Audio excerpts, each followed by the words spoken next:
never popped a Molly, but if I ever catch Mac, I'ma pop a Holly. I don't even rob a cop the Harley.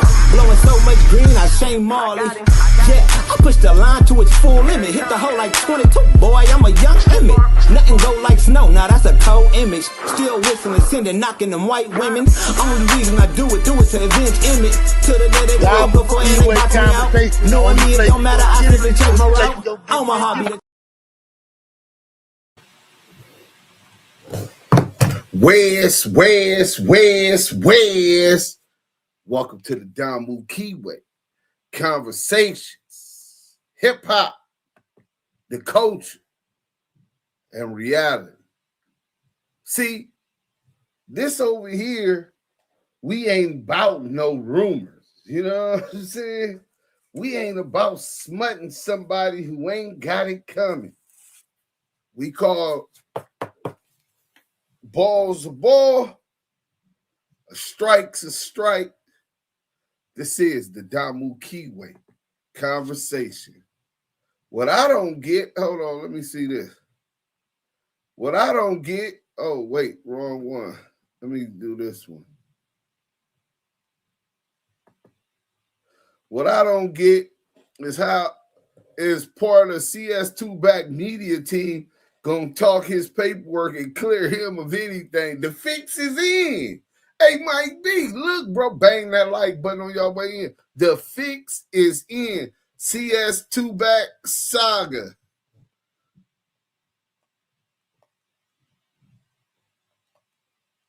Exposed in Big U paperwork.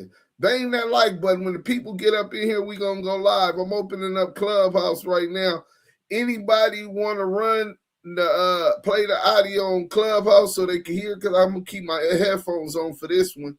We gotta really get deep down. We gonna break down all the paperwork, CS2 back paperwork. You know what I'm saying? We gonna play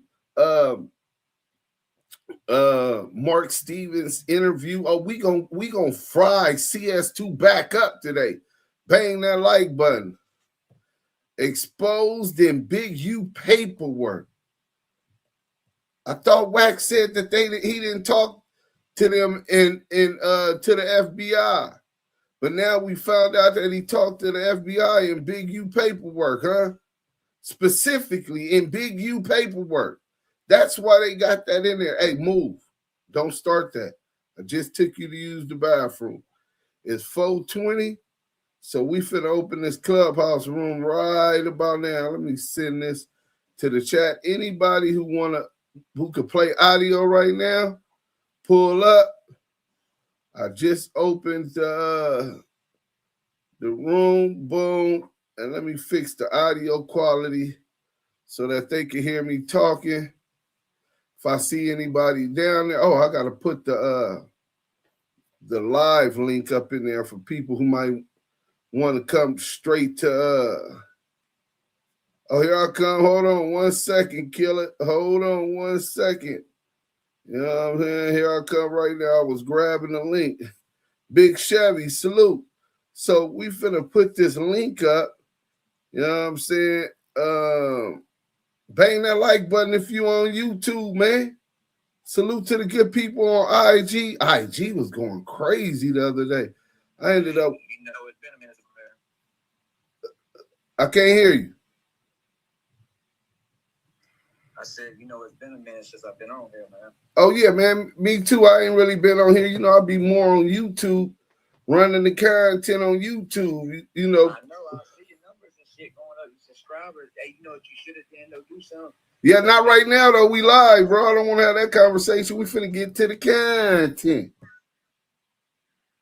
We can have that conversation after the live. We got a lot of content to run. Nina 13, salute. Salute,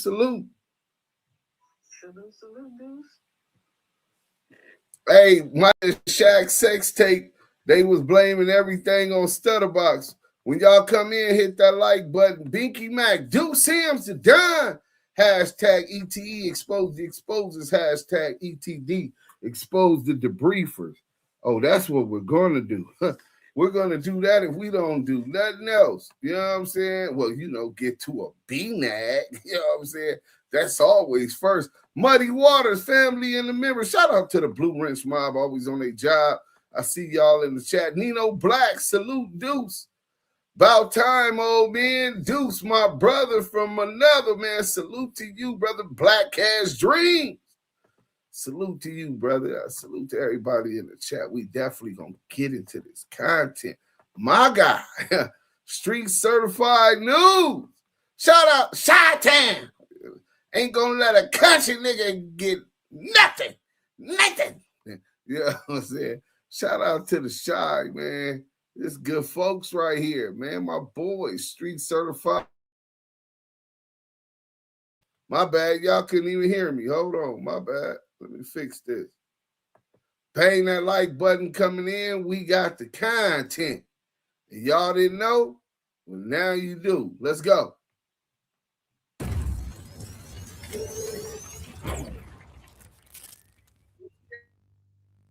What's going on? I'm Larry Hoover Jr. and I'm rocking with Street Certified News. WACK100 and Reese Cannon and Big U Paperwork. Let's get to it.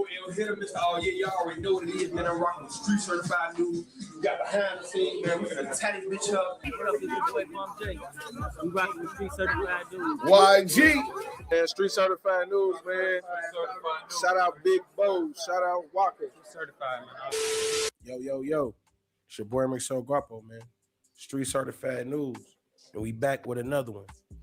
Man, if y'all can't hear it on here, it's because we on live. Viewer. You know what I'm saying? Y'all always rocking with us, man. Y'all always keeping the channel lit. You know what I'm saying? This week's story, we wanted to really break down, you know, everything that's been going on with this Big U case. I can't hear you. From the title, during our investigations. Yeah, I'm playing it, but you ain't gonna be able to hear it here only on YouTube. Unless y'all want to play it in here, I can't play it. Is alleged. I got my headphones on. And a number of men out of Los Angeles, including boy Brick Baby Zaire Mitchell. They're all under arrest and facing a myriad of charges from racketeering to extortion to murder. So, you know, we always want to let the public know. I know a lot of these channels don't do this, but, you know, you innocent until proven guilty, not the other way. I can't hear y'all on Clubhouse. So I turned the volume all the way down. Looking at the story and looking at the case and looking at how they was trying to build a case against Big U as far back as 2019. A lot of this story really got started in 2021 with the death of Rayshawn Williams, a unique music artist, one of Big U's artists. And man, the FBI used a lot of different tactics to build information, and they never really got that smoking gun.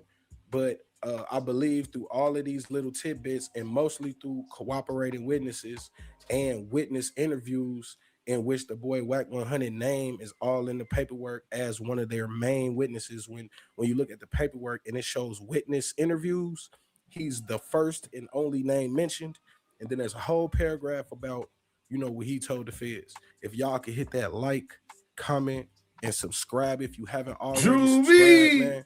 When we ask y'all to like the video, y'all go crazy, and it always pushes the video up higher in the algorithm. So although I know some people like, hey, man, just go ahead and tell us the story, it literally makes the video do better right before, at the beginning, when we be like, hey, man, just like the video. So again, man, hit that like, comment, subscribe. Hit that like, comment, subscribe. Man, I don't know. Let's get the good people in here. Like I said, we took our time. I really could have dropped this video like last week. I don't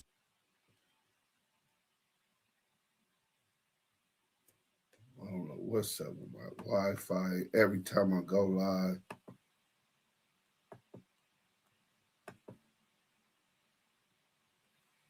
That's crazy.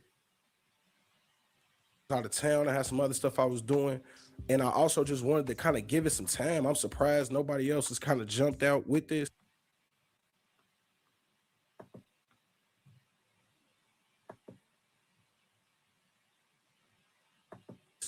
Man, shout out to my boy Duse M, man, from Active Chucks. We sat down, we talked to him. We also reached out to that boy 600. Originally, he had agreed to do an interview, but, you know, once it was that time, we never heard back from him. Either way, man, with no further ado, this week's story, man. How the boy WACK100 and Loose Cannon cooperated with the FBI in this Big U Rolling 60s RICO case, man. Hey, with no further ado, man, let's get right to it. On March 27th, 2025, the United States Attorney's Office would indict prominent Los Angeles businessman Eugene Big U Henley and a number of men connected to the Rolling 60s Crip organization, including Zaire Mitchell, aka Brick Baby, Sylvester Robinson, and Mark Martin, aka Bear Claw, the owner of an auto body shop the feds believe to be the principal target location for Big U in his enterprise's business operations. On April 7th, Wisconsin is showing up to vote. Your neighbor.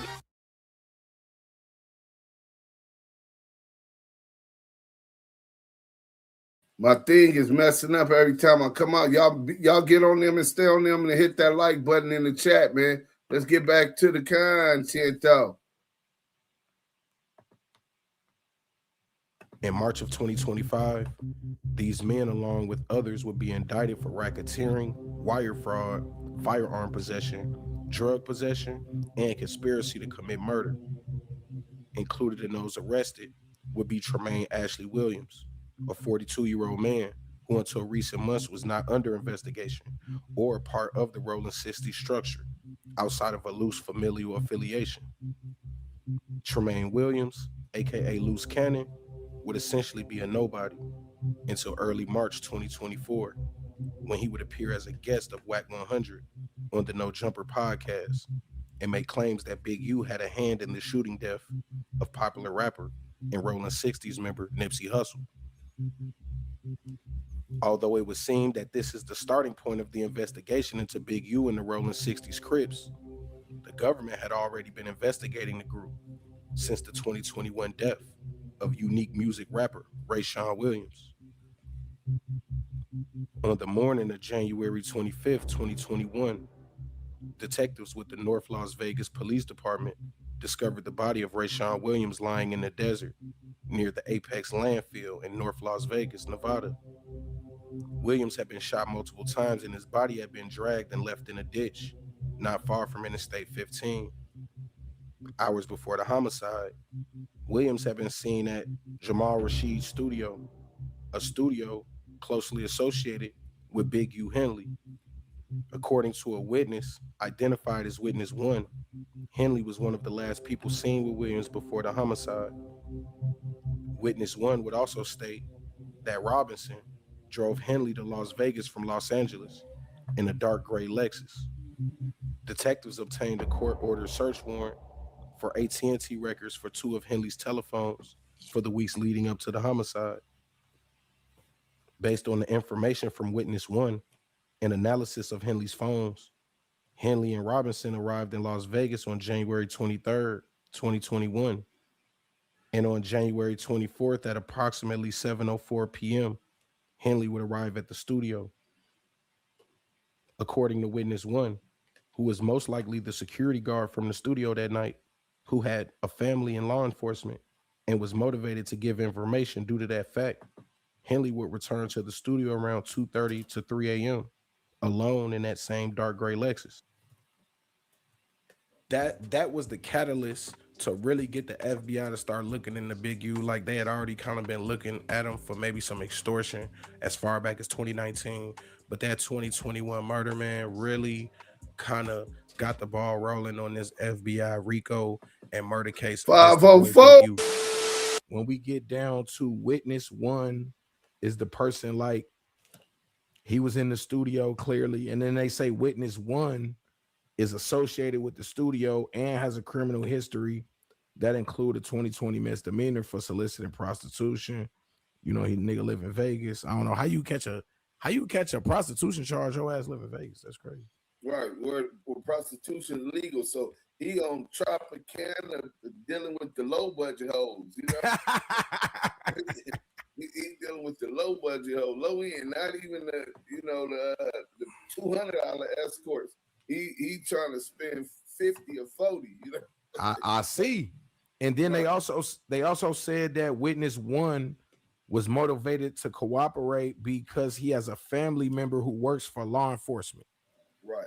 So like you said, chances are that's probably like a security guard or somebody like that who has a close ties to law enforcement that was motivated to cooperate in that situation. But also remember this, bro. He's out in Vegas working security at the studio. Mind you, they said that he drew down on Big U and them when Big U and them put up to Marley Marl house. Marley Marl wasn't home, right?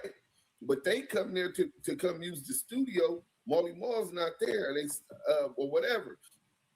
See, I ain't know that. So you saying all of this allegedly Marley got his video took down, I bet. Yeah, this is Marley Marl. So in November of 2022, a federal judge will authorize a wiretap on 2 of Big U's phones, as well as 2 other phones that they believe were connected to some of Big U's associates. And in February of 2023, North Las Vegas PD detectives would attempt to interview Big U unsuccessfully when they literally drove all the way to Los Angeles and knocked on his door on or about February 14th, 2023 at approximately 12:05 p.m. Henley, who was now using Target Telephone 1, placed a call to Mark Martin, who was using Target Clubhouse Telephone Crazy 4. TV. Salute. During the call, Henley would tell Martin that he wanted to meet with him at the Target location. During the conversation between Henley and Martin, the death investigation of Rayshawn Williams would be brought up and mentioned that it was around the 2-year anniversary and that detectives wanted to follow up to talk to everyone who was close to the rapper. Damn, bang that like button. This is nasty work, bro. They will kill you March 27th. Nasty Never work, but it's gonna get nastier because Wack said he never talked to the feds. He ain't got nothing to do with Big UK's. Well, we gonna talk about this. In July 2022, paperwork would claim in the witness interview section that the FBI Houston division would interview Cash Jones, also known as WACK100. The FBI, who believes that their interview was recorded and posted to YouTube the next day, interviewed Cash Jones about his association with Big U. The paperwork also mentions that prior, they say they interviewed Cash Jones about his relationship with Big U. So when WACK100 released parts of the phone conversation with the FBI, that was the throw off. You know what I'm saying? Because you don't hear them mention Big U name not once. Not once. He made it seem like the call was only about Jay Prince. Unbeknownst to us, Big U had just arrived in Texas at Jay Prince's home. While at Jay Prince's home and in Texas, FBI agents took a water bottle that Big U drank out of the trash to compare that DNA to the DNA of RW dead body in Vegas. And they called Cash Jones to talk about his relationship with Big U. You ain't got to believe me. This is in the word. So why would Wack only put out part of the conversation? Why wouldn't WACK100 want to clear himself? While I did talk to him, but here's everything. So if I told y'all witnessed that I didn't tell. Why? Make it make sense. We're going to get to CS2 back in a minute. Let's go. Interview attempts by the North Las Vegas PD in 2021 were unsuccessful, and that the subject Big U had learned about those interview attempts from other associates. It is also stated that witness interviews, specifically the only one named in the paperwork, aka the interview with WACK100, led to direct confidential human sources being brought into the case. Ain't that like button? Hype me up, bro. In this section of the paperwork, it explains that investigators have already conducted interviews during the investigation, and that those interviews have helped gather information about Big U's involvement Tried to get in front of it and in collecting extortion payments. Some interviews also led to recruiting confidential sources used in the case. However, the document states that these confidential sources have taken the investigation as far as now. Not only did WACK100 interview it, his interview led to other confidential human sources. WACK100 is recruiting rats. That's what I'm interpreting to mean. And one of the rats that he's recruiting to work was Dale Morrison. Another rat that he's weaponized and used to work was Tremaine Ashley Williams, a.k.a. the fake loose cannon, a.k.a. loose coochie Ashley, a.k.a.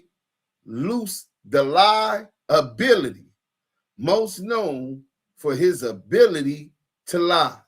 Let's get back to the content. This is nasty work. This is nasty work. They can and have not been enough to meet prosecutorial goals. If you go back and read about CHS3, aka Loose Cannon, the contents closely mirror this exact conclusion.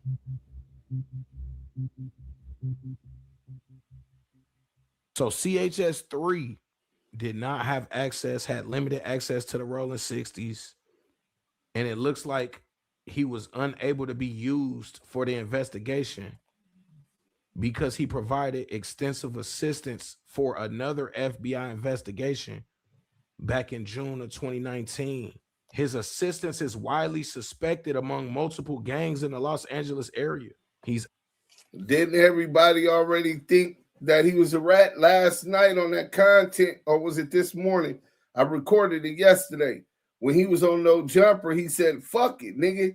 Nigga said, I'm a rat, so I'm going to expose his ass, cuz. So Loose Cannon, people already suspected Loose Cannon was working.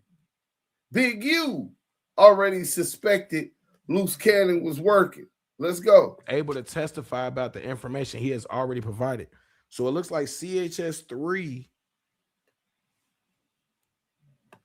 received monetary compensation for his or her assistance with another FBI investigation. He also received monetary compensation for his or her assistance with the FBI's investigation into the rolling 60s. CHS3 has a criminal history that includes stalking, possession of a controlled substance, and domestic violence. He has also provided information to the California Department of Corrections. He was a jailhouse snitch. Did you lose a lot of money sports betting on DraftKings or FanDuel? Hold on. You may. Although the feds have been collecting information on potential extortion and racketeering since as early as 2019, witness one would be the first cooperating witness, most likely the security guard in the Las Vegas studio from 2021. CHS1, a former drug dealer / pimp, would give information on the cannabis shop and extortions from Big U. CHS2, most likely a prostitute who worked for CHS1, was used to record phone calls after CHS1 became nervous about recording conversations himself. CHS3, most likely Loose Cannon, was arrested for stalking and domestic charges with ties to Riverside, California. The FBI claims after this initial information gathering from CHS3, he became unable to collect further information after the streets began to believe he was an informant, which we believe led to his public statements against Big U with WACK100 on No Jumper. And then we have WACK100, who through his own admittance spoke with federal authorities about both J. Prince Sr. and Big U. Also, per the paperwork, his witness interview potentially led to the FBI using CHS3, aka Loose Cannon, who had already been working for the feds on a separate case dating back to 2019. When looking at all this information and the public statements made by both WACK100 and Loose Cannon, the truth begins to become clearer. In an attempt to collect more information on crimes allegedly committed by Big U in the rolling 60s, the FBI utilized all measures. They would first interview Rayshawn Williams' family, then authorize 4 phone intercepts. When that wasn't enough, they would solicit cooperation from gang members against the enterprise. Finally, when that wasn't enough, they would use people like Loose Cannon to make outrageous claims that have never been proven or even. So the feds employed all of these means of attacking Big U. What other gang members have you seen attack Big U? Let's get to talking about them. Because these gang members ain't attacking them physically. They're attacking them with open source intelligence on the internet. The way we watch Loose Cannon do on No Jumper and DJ Academics. The way we watch WACK100 and 600 do for 2 to 3 years on Clubhouse and YouTube. The way we watch a lot of these other YouTubers follow their trend and attack Big U. Marathon Kev, Demon Time Exotic, Rick Rock, Nina Boy. We could go on and on and on. How many times we seen clickbait titles, Rich Trapper, or my bad, Rich Grinder, constantly attacking Big U online. But not one of them cowards pulled up on that man and verbalized having a real problem with him. So this is what the tactics the FBI was using. This is the new COINTELPRO. And it's right before y'all eyes. Y'all wouldn't think that they would be that flagrant, that blatant. But we're in the paperwork when it says they utilize other Crips to attack them, to sensationalize and attach his name to crime. That federal tactic utilized vloggers and YouTubers, Depth of the Clout Chaser TV, Prince from the Exposers, Ghosts from the Exposers, and any one of y'all that allowed him on y'all platform back on Fig, No Jumper. Any one of y'all hear me? My bad. Y'all couldn't even hear me, huh? Southern Force, salute. Salute. Can you hear me? Yeah, I can hear you. Was you able to hear me? Yeah, I can hear you. Okay, but they probably wasn't because it mutes my mic whenever I go. I was going to go make sure that the thing wasn't playing. Yeah, they heard you on Clubhouse because I'm in Clubhouse as well. Okay, cool. So yeah, man. Let's go back to what I was saying. Make sure everybody understood because it's very important. When the paperwork said that the Federal Bureau of Investigation talked to the family of RW, they probably interviewed RW family. And then they said they used Crips as a tactic to attack Big U. Nobody physically put their hands on Big U. So it's evident that they're talking about attacking Big U. Oh, yeah, I went out.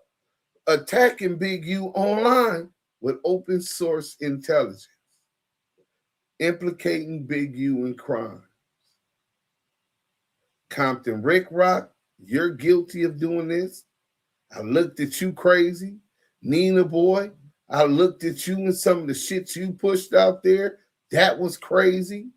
WACK100, Depth of the Clout Chasers, Cheeseburger, Bad Luck Cheeseburger Chuck, Ghost from the Exposers, Prince from the Exposers, Demon Time Exotic, almost all the top media Jeezy Miyake, Jeezy Teriyaki. I done seen each one of these channels. No Jumper, DJ Academics, Back on Fig. I done watch all y'all with that fuck shit. Not doing no research. And it's a thin line between running content and slandering and implicating a man in crime while he's under investigation. Y'all know better than WACK100 and Loose Cannon. For a profit, y'all knew what they were doing. Black Sam propagating as if it was some issue with DJ Khaled. Remember the interview Black Sam did with Big Boy, insinuating that there was a lineup and because people was hating on them because they had brought DJ Khaled to the Hood Fox. Salute, bro. So you insinuate that niggas was hating on that and that's part of the reason Nip got killed? Come to find out, nigga come back because of some fuck shit you did, starting shit with a killer. You beat him and put him in the hospital. But you had a new documentary coming out, right? He had that new documentary with LeBron James. He had the first Marathon Burger opening up. So if you want to get in the algorithm, you could build your page attacking the big bad wolf. Big U. The boogeyman. Lucifer. Or like the Crip cops say, Lucifer. Just blame everything on him. Yeah, he's under investigation. He ain't gonna do nothing. He ain't gonna do shit. The feds is on him. Crackhead Eddie. Rico the Rat Rod Gay, who narrates murder scenes implicating Big U in it. This is nasty work, bro. Indeed, it is. Indeed. All dudes who contribute to that fuckery is just as guilty as CS2 Bat and Loose Coochie Ash. You got to say something before we finish this video? Man, this is fucked up, man. When I heard the situation on Big Sam, how the hell you sit around and basically get your brother caught up in this bullshit because of your fuckery, and then now really just eating off his name. Fuck it, I'm gonna call a spade a spade. You eating off his name, but yet he get caught up in your fuckery when his career is shooting up to the moon. This is nasty work, dudes. I don't even know what to say about this one. This is crazy. Your own brother. Oh, the weirdo Rich Dollar 6'4"? Yeah, he was another one. I thought he was from neighborhood. He might be working for the neighborhood watch, nigga, the police department. Dudes is weirdos. But we gonna get this video over with because we finna get into CS2 Backlamore. Let's go. Even alleged to get the targets to talk on previously tapped devices, even though all of this was done to collect evidence to indict Henley, Robinson, Martin, Mitchell, and others. Strangely, it would not be until that final indictment that Williams, aka Loose Cannon, would ever be mentioned in the paperwork. During the course of the investigation, he was never mentioned as a target or a subject, not even once. Still, he would be for sure arrested with the group of men he very likely informed upon. Your health deserves more than guesswork. My At bad. Fornuvo, Let me go our ahead whole and body get this MRI over with. scans for hundreds of. You know what I'm saying? We'll let y'all, you know what I'm saying, digest the story, man. Like we said, man, shout out to my boy Duse M. He really helped me go over CHS1 and CHS2, because you know we didn't want to just jump out there and be like, yo, the boy Loose Cannon telling.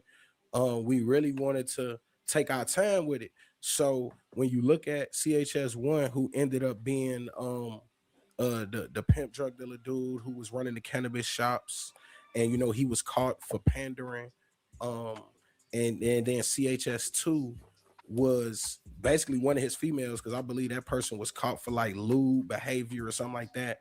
And they did say that CHS2 would record things after CHS1 no longer felt comfortable recording. So we kind of know who those two people was. We went over who witness one was, who, like we said, was most likely the security guard at the studio, or the engineer, but most likely the security guard, and he had family and law enforcement. So, you know, he felt the need to tell all the information that he knew, you know, I guess trying to be the police or something. We really wanted to identify all of the cooperating human witnesses. That's what CHS mean, cooperating human witness. We wanted to lay out like every single one of them so that we could identify who CHS3 was. And like we said, CHS3 had ties to Riverside, California. I believe he had like a domestic on his record, and a lot of things that line up with the boy Loose Cannon. I believe Dose reality TV, salute. When you see witness interviews and they talk about how the witness interviews were able to secure human witnesses or like human sources. And the only human source that's kind of unaccounted for is CHS3. Facts. Which looks like Loose Cannon. And then you got the boy WACK100, who's named basically right under that statement as the only main witness. So, you know, we could put 1 and 1 together. I wouldn't even say it's 2 and 2. You know what I'm saying? We could put 1 and 1 together. This shit equal 2. It's 2 niggas telling. And, you know, we've been telling y'all about the boy WACK100, man. And now we just gonna come out there and let y'all know about this boy Loose Cannon. You see what I'm saying? Hey, it's your boy Himrex El Guapo, man. Street certified news, man. The most reputable source for urban media.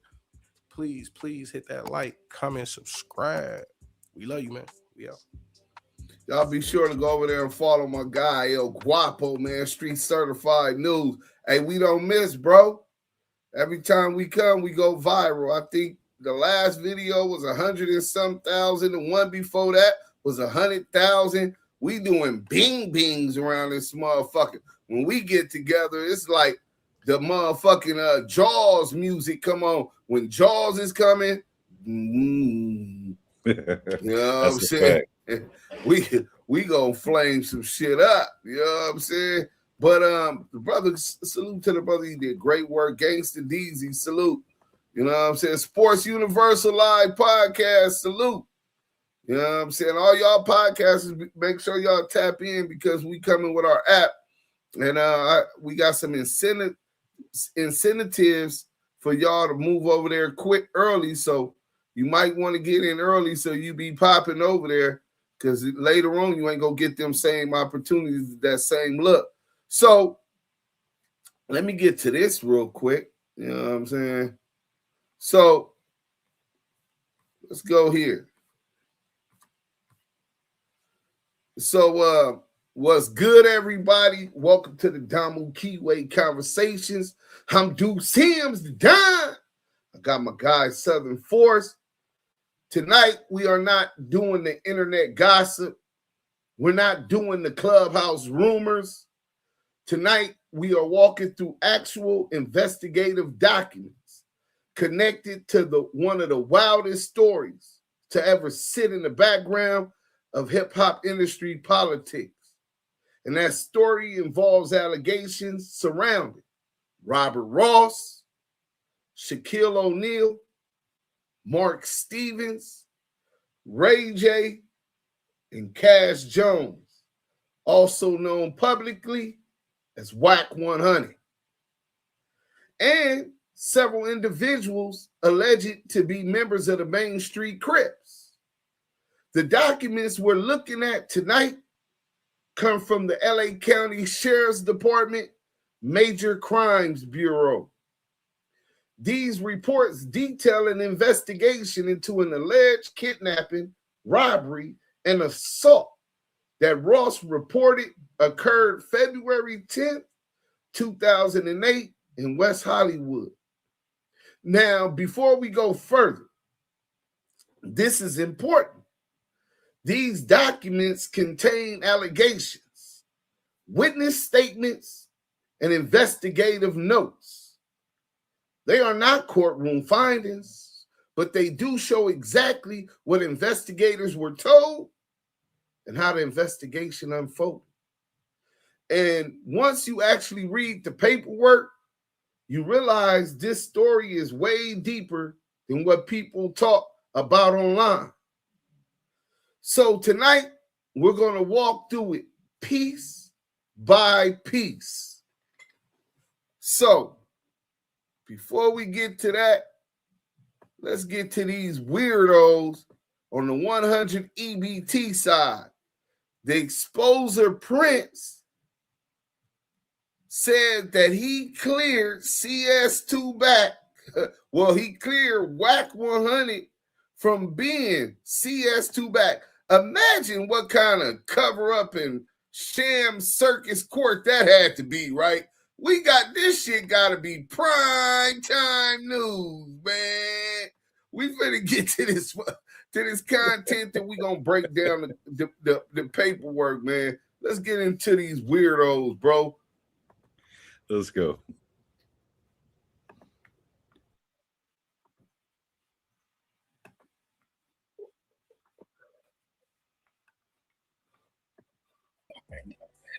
Let's start it back over. Look, listen how dumb this dude is. Who is he? First, ain't you from New York, bro? So what you know about what's going on? What insights do you got to what's going on with this case? Have you ever talked to Shaquille O'Neal? Well, what about Ray J? Did Ray J do an interview with you about this? Money Mark? Stutterbox? Del Dog, rest in peace. So what insights do you got? Let's see what he's talking about. Let's go. Everybody memory. I got you guys. But you guys do remember it though, right? Something Yeah. Like that overall case ended up being dismissed, but there is a civil suit against Shaq and Mark Stevens, which we got, right? Hey, that's the Suzanne. basis for a lot of what's going on, because I think a lot of people are getting things confused when it comes to these cases, right? It's actually 3 different cases that people are jumping up. But once again, it's the 100 side of the business, what we do. We're going to get the business clear. Big E, salute. You heard of CS2 back, right? Mm-hmm. You heard of Stutterbox? Mm-hmm. You heard of the Main Street Mafia Crips? Mm-hmm. But what we don't have is what the public record actually shows with that whole situation. The central question is not just who CS2 back is. The better question is, do we have any public records to prove who the fuck CS2 back actually is? What do they actually allege CS2 back said or did? We're gonna dissect what's pushed through the media, some podcasts. But remember, everything that we got is not going to be actual court record. We're going to separate the two at some point. The public court materials do show that the Main Street Mafia Crips were tied to kidnapping and robbery allegations involving Robert Ross and claims connected to Shaquille O'Neal. Right? Yes, public DOJ materials also show Stutterbox pleaded guilty in a separate federal racketeering and narcotics case involving the 5 Duse Broadway Gangster Crips. And if I'm wrong on that, correct me. Anybody that knows that whole phrase, 5 Duse Broadway Gangster Crips.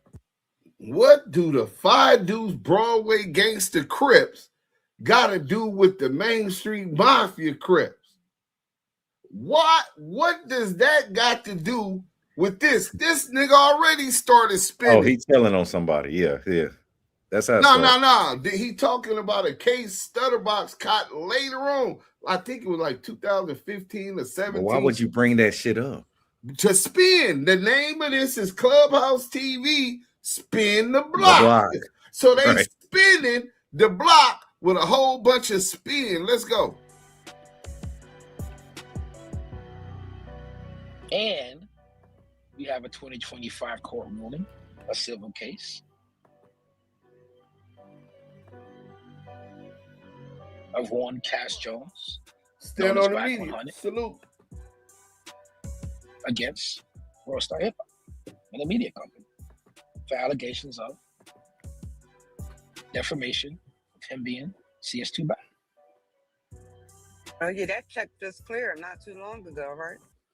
That check just cleared not too long ago, right? This shit sounds staged. First and foremost, how the fuck you know when a check cleared? Nigga, Maria don't know when my motherfucking check's clear. So how the fuck you know when CS2 back check clear? Unless he done showed y'all. Now, if CS2 back want to show his settlement agreement so we know that he got that 6 figures, then that's cool. But it really doesn't matter. See, never in my life have I heard someone be accused of being a snitch. And to clear their name, they sue a corporate entity. See, if you ever been through civil suits, you understand that a settlement doesn't mean that the litigation was any kind of admission of guilt. No, not at all. In fact, most settlements come about and they put in there, this is not an admission of guilt. This is because we believe it's in our interest to get this over with. We don't need the bad press, and we're going to spend more than what we finna give you. These crumbs we're going to give you, we're going to spend more of that proving that you is a rat. Besides that, don't forget, I'll read that page where World Star Hip Hop said that they believe that the documentary was substantially true, that WACK100 is CS2 back.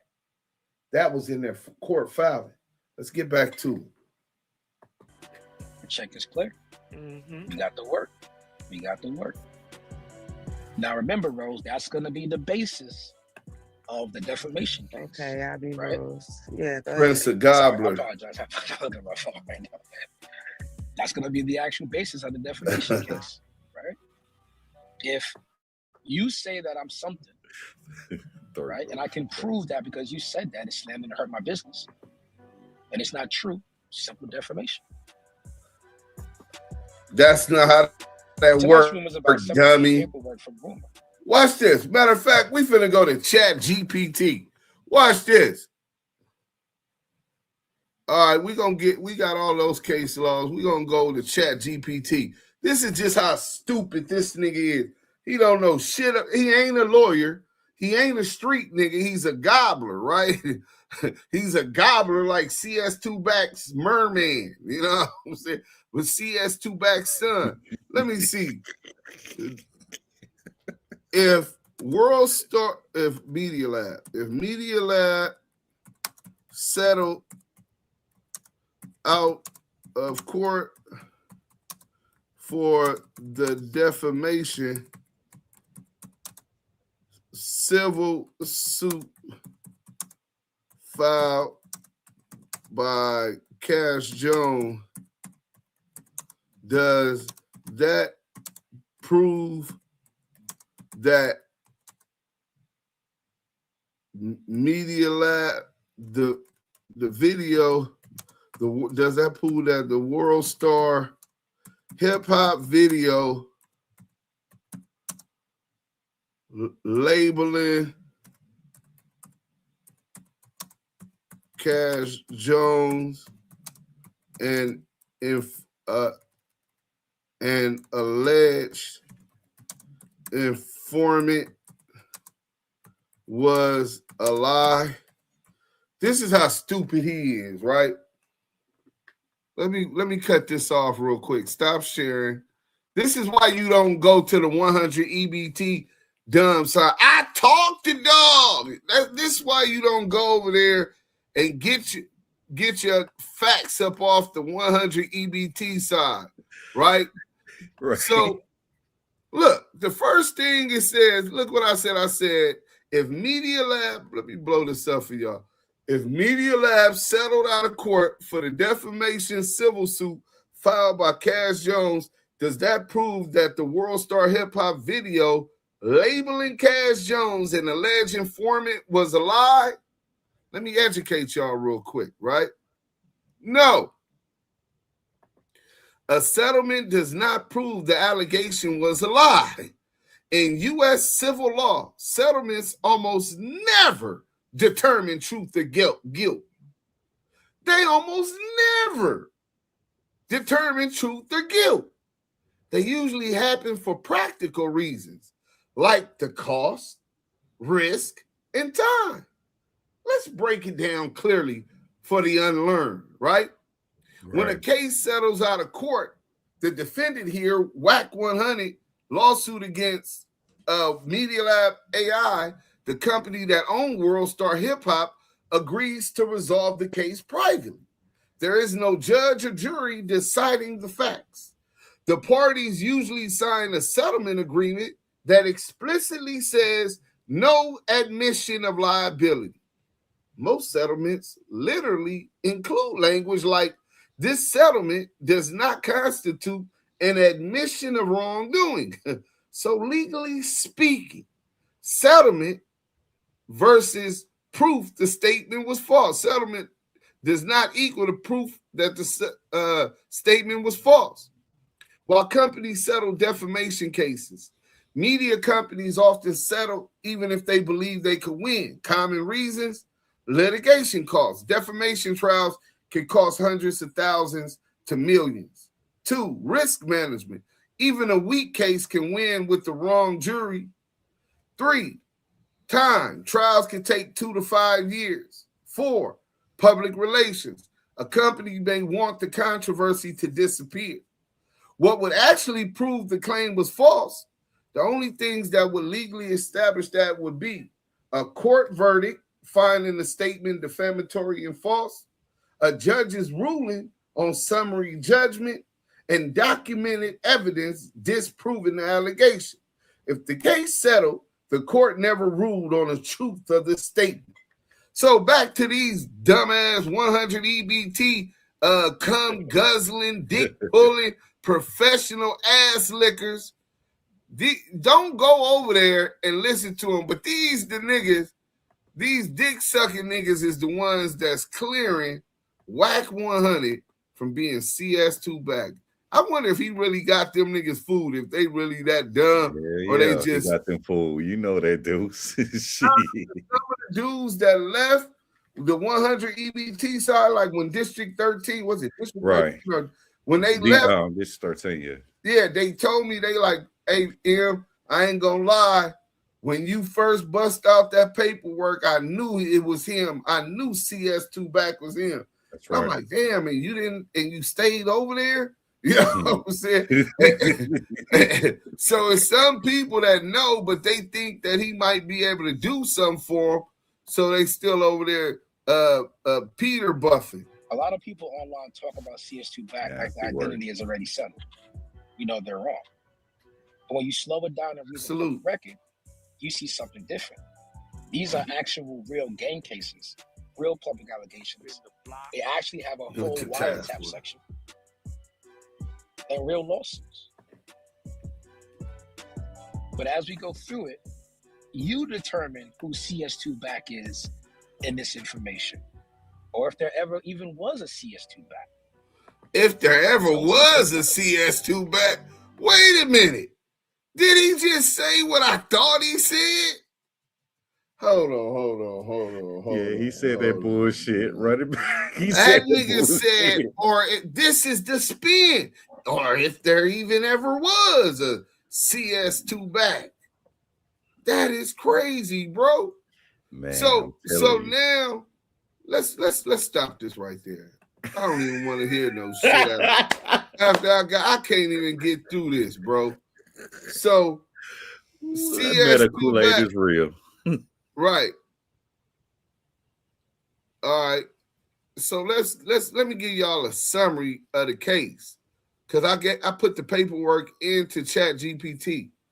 You know what I'm saying? I put the paperwork into ChatGPT. Y'all want to hear what ChatGPT, how they broke it down? Let's get to it. right? So give me a summary about these Title III wiretaps and the paperwork. So we'll start with the Title III wiretap. The pages you shared, here's a clear investigator summary and teleprompter ready breakdown. So here it goes. Summary of the 3 Title III wiretaps. Wiretap session 18202, August 5th, 2008. The duration of the call was 7 minutes. The intercepted call appears to involve Dogg, Mark Stevens, confidential source number 2, Wack, allegedly referred to as the Wack boy. This is what ChatGPT breaks down the work. Confidential source number 2, Wack, is also referred to as the Wack boy. A discussion about Box, which is the nickname for Robert Ross, Stutterbox. Key points from the transcript. 1, Wack is trying to get Dogg's phone number. Mark Stevens tells Dale that your boy went sour. CS2 Wack want Dale's phone number. Wack wants to speak directly with Dale because he claims it is important. 2, discussion about Box going sour. The transcript notes Box incident. Box pumped the game. Box went sour. This language suggests a fallout between Robert Ross and individuals connected to the gang.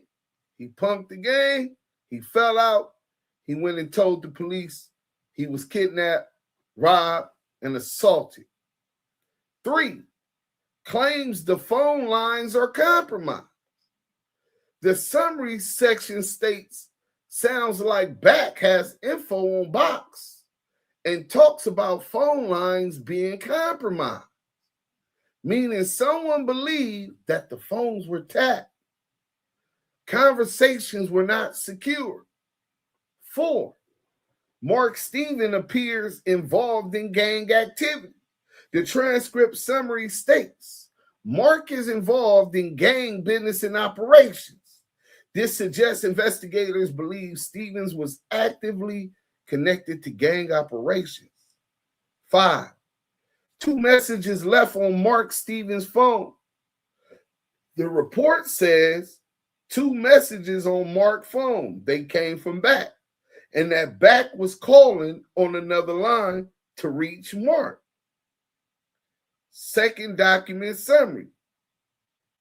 The 2nd document describes the confidential informant CS2 Wack.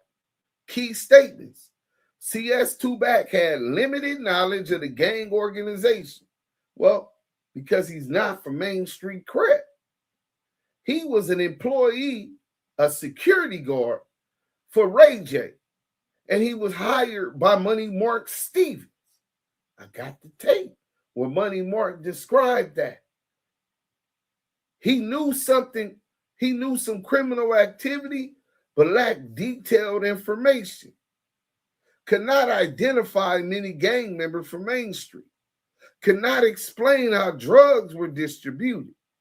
Could not describe finances or leadership structure, meaning CS2 was not considered a high-level insider.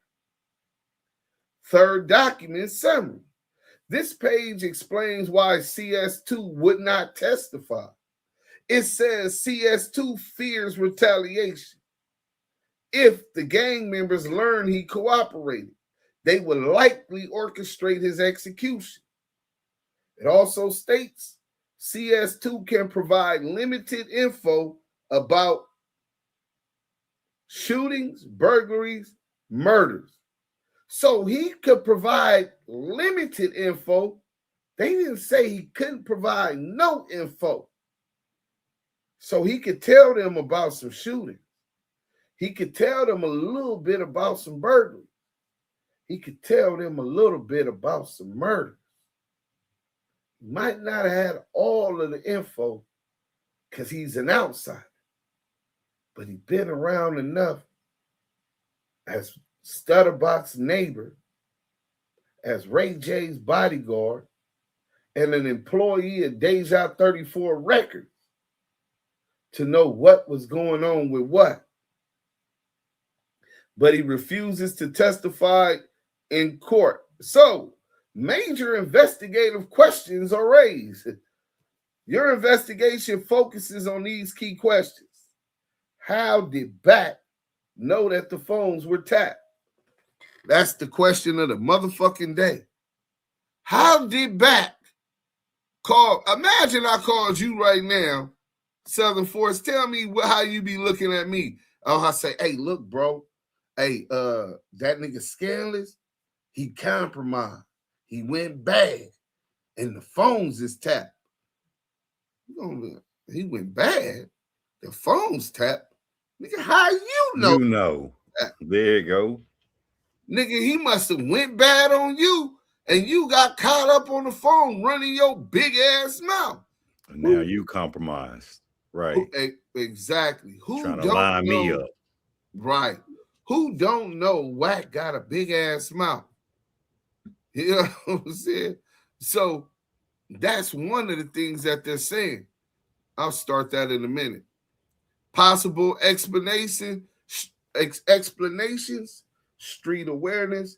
Gang members often assume phones are tapped during investigations. Law enforcement leak, someone warned them. 3, experience with prior investigations. Or 4, the call itself sounded suspicious. 2, how did Back know that Box went sour? Oh, the shit. That's another one, right? How did you know that Box went sour? Well, today we know the WACK100 said that Stutterbox told on him, right? He lined him up. Possible meanings. Ross refused to cooperate with him. We know that's a lie. Ross became a liability. I believe that. Ross exposed something. Ross stopped doing business with him. When sour usually means a relationship breakdown. 3, is CS2 actually WACK100 Cash Jones? Your investigation raises this claim based on a statement by Mark Stevens, a statement by Robert Ross, and the nickname Back, Wack Boy. However, the documents themselves do not publicly identify CS2. Confidential sources are normally redacted. Why would someone caught on a federal wiretap avoid charges? Possible legal reasons. Let's start here with Money Mark Stevens. We'll get into those questions later. Let's get rid of them dick riding exposing 100 EBT. It ain't even worth it, bro. I'm gonna keep it a buck. I can't stand here and watch the glazing. I'm not into homosexual activities. That's just not my thing. Now, if that's y'all thing, you know what I'm saying? Feel free to do it in y'all bedroom, but we don't want to indulge and hear while y'all gleezy guzzling a federal confidential source. Let's go. So y'all want to hear Money Mark? Where we was at? Okay. So at some point you get a phone call from WACK100 Cash Jones, and when he contact you, what did he contact you concerning? He wanted to reach out to Dogg, rest in peace, and he wanted to give Dogg some information that he had gotten from Stutterbox, right? It's like he was getting information from Stutterbox on what his plan was and what the get down was gonna be, and he wanted to talk to the homie and talk to him, and Dogg wasn't getting on the line with him, and he kept blowing me up because he wanted me to get him on the line. Smart man. Rest in peace to Del Dog, man. So he's talking about the phone. I don't know how to do nothing else, Suzanne. Is that one of the things that he told you? Well, the homie Del Dog never trusted dude. You follow me? Let me go up here because right. So Dog didn't know was the lines compromised or was they wired up for sound or not. He just wasn't gonna chance it. You follow me? Right. But it was later on. It was later on after they took the case to they was taking it all away because the homie ain't had no choice. You know, he was facing a life sentence, so he had to take it all away. And with all the lawyers that was involved, they was able to get the discovery, and that's when we found out that the lines was compromised. And as soon when you get the discovery, was part of that the actual wiretaps that the whole transcript. I got the whole transcripts, the whole transcripts of the whole wiretaps. And do you in that paperwork? Do you see your conversation with Cass Jones in them transcripts? That was the initiating. That was the initiating when they started recording. Right. Right. And how did they refer to Cass Jones? In the paperwork Jones? They put him as the paperwork they put him as Back, BACK. And correct. I kept asking the lawyer, like, who the fuck is? I ain't talked to no Back. And they said, nah, that's Wack. But they put him as Back because he a blood. So it's Back. And I said, oh, okay. And was this Back also referred as confidential source number 2? Yes, sir. Correct. Well, man, I'm glad that the truth was able to come out. And it's sad. But bigger than that, homie, right? You know, I watched dude, man. He said some things about the big homie Shaq, you know, that wasn't true. He said some things like he been trying to destroy the big homie Big U name, and I'm seeing and watching this. And I called the big homie U. We was talking. I said, yo, when you get into Atlanta, man, come see me. Because I had what I had for years. And when I gave it to the homie, I said, man, you read it. Because it was a big-ass textbook of shit. And the homie just sided with what was right.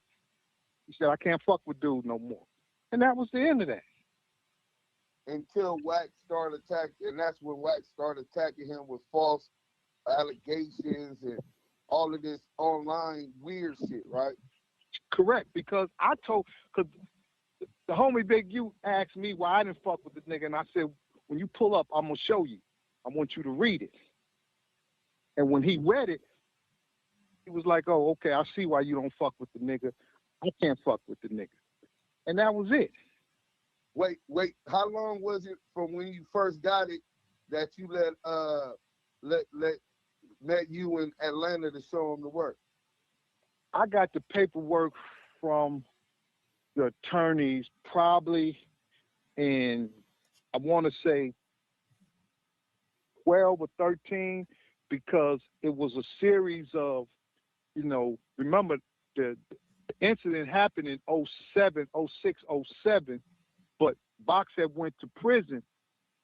He caught a drug case, so he went to prison, and they waited to almost the last month of the statute of limitations to go get the homies from Main Street. Right. So it had been about a 5-year period from the time that had happened to the time that they came and got the big homies. And then once how did you feel about you waiting that long now? Well, he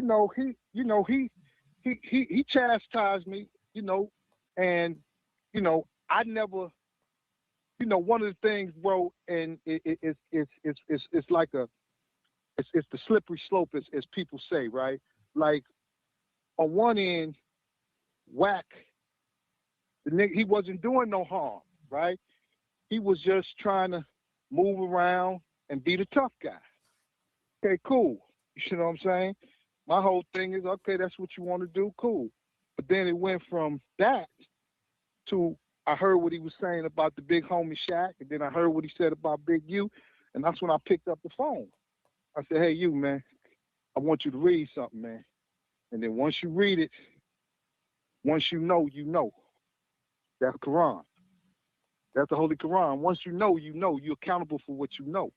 And when he read it, he said, okay, I see why you don't fuck with dude. I can't fuck with dude. And that was it. Let me tell you something, man. I probably haven't seen nor talked to Wack in years, you know. And, you know, I wish everybody success and happiness, but not on the basis of lies. Right. You know, and not on the... and really indicative of your character, Mark, because you have a whole campaign publicly of a brother that's heavy in our community positively, helping get these kids graduated from school and into football and all of these other positive things. And he smut his name through the mud just because he decided not to deal with it. Brother, well put. Look, I call the homie Big U all the time. I call him the naked truth. And he always be like, why you call me the naked truth? I said, because Wack is the well-dressed lie.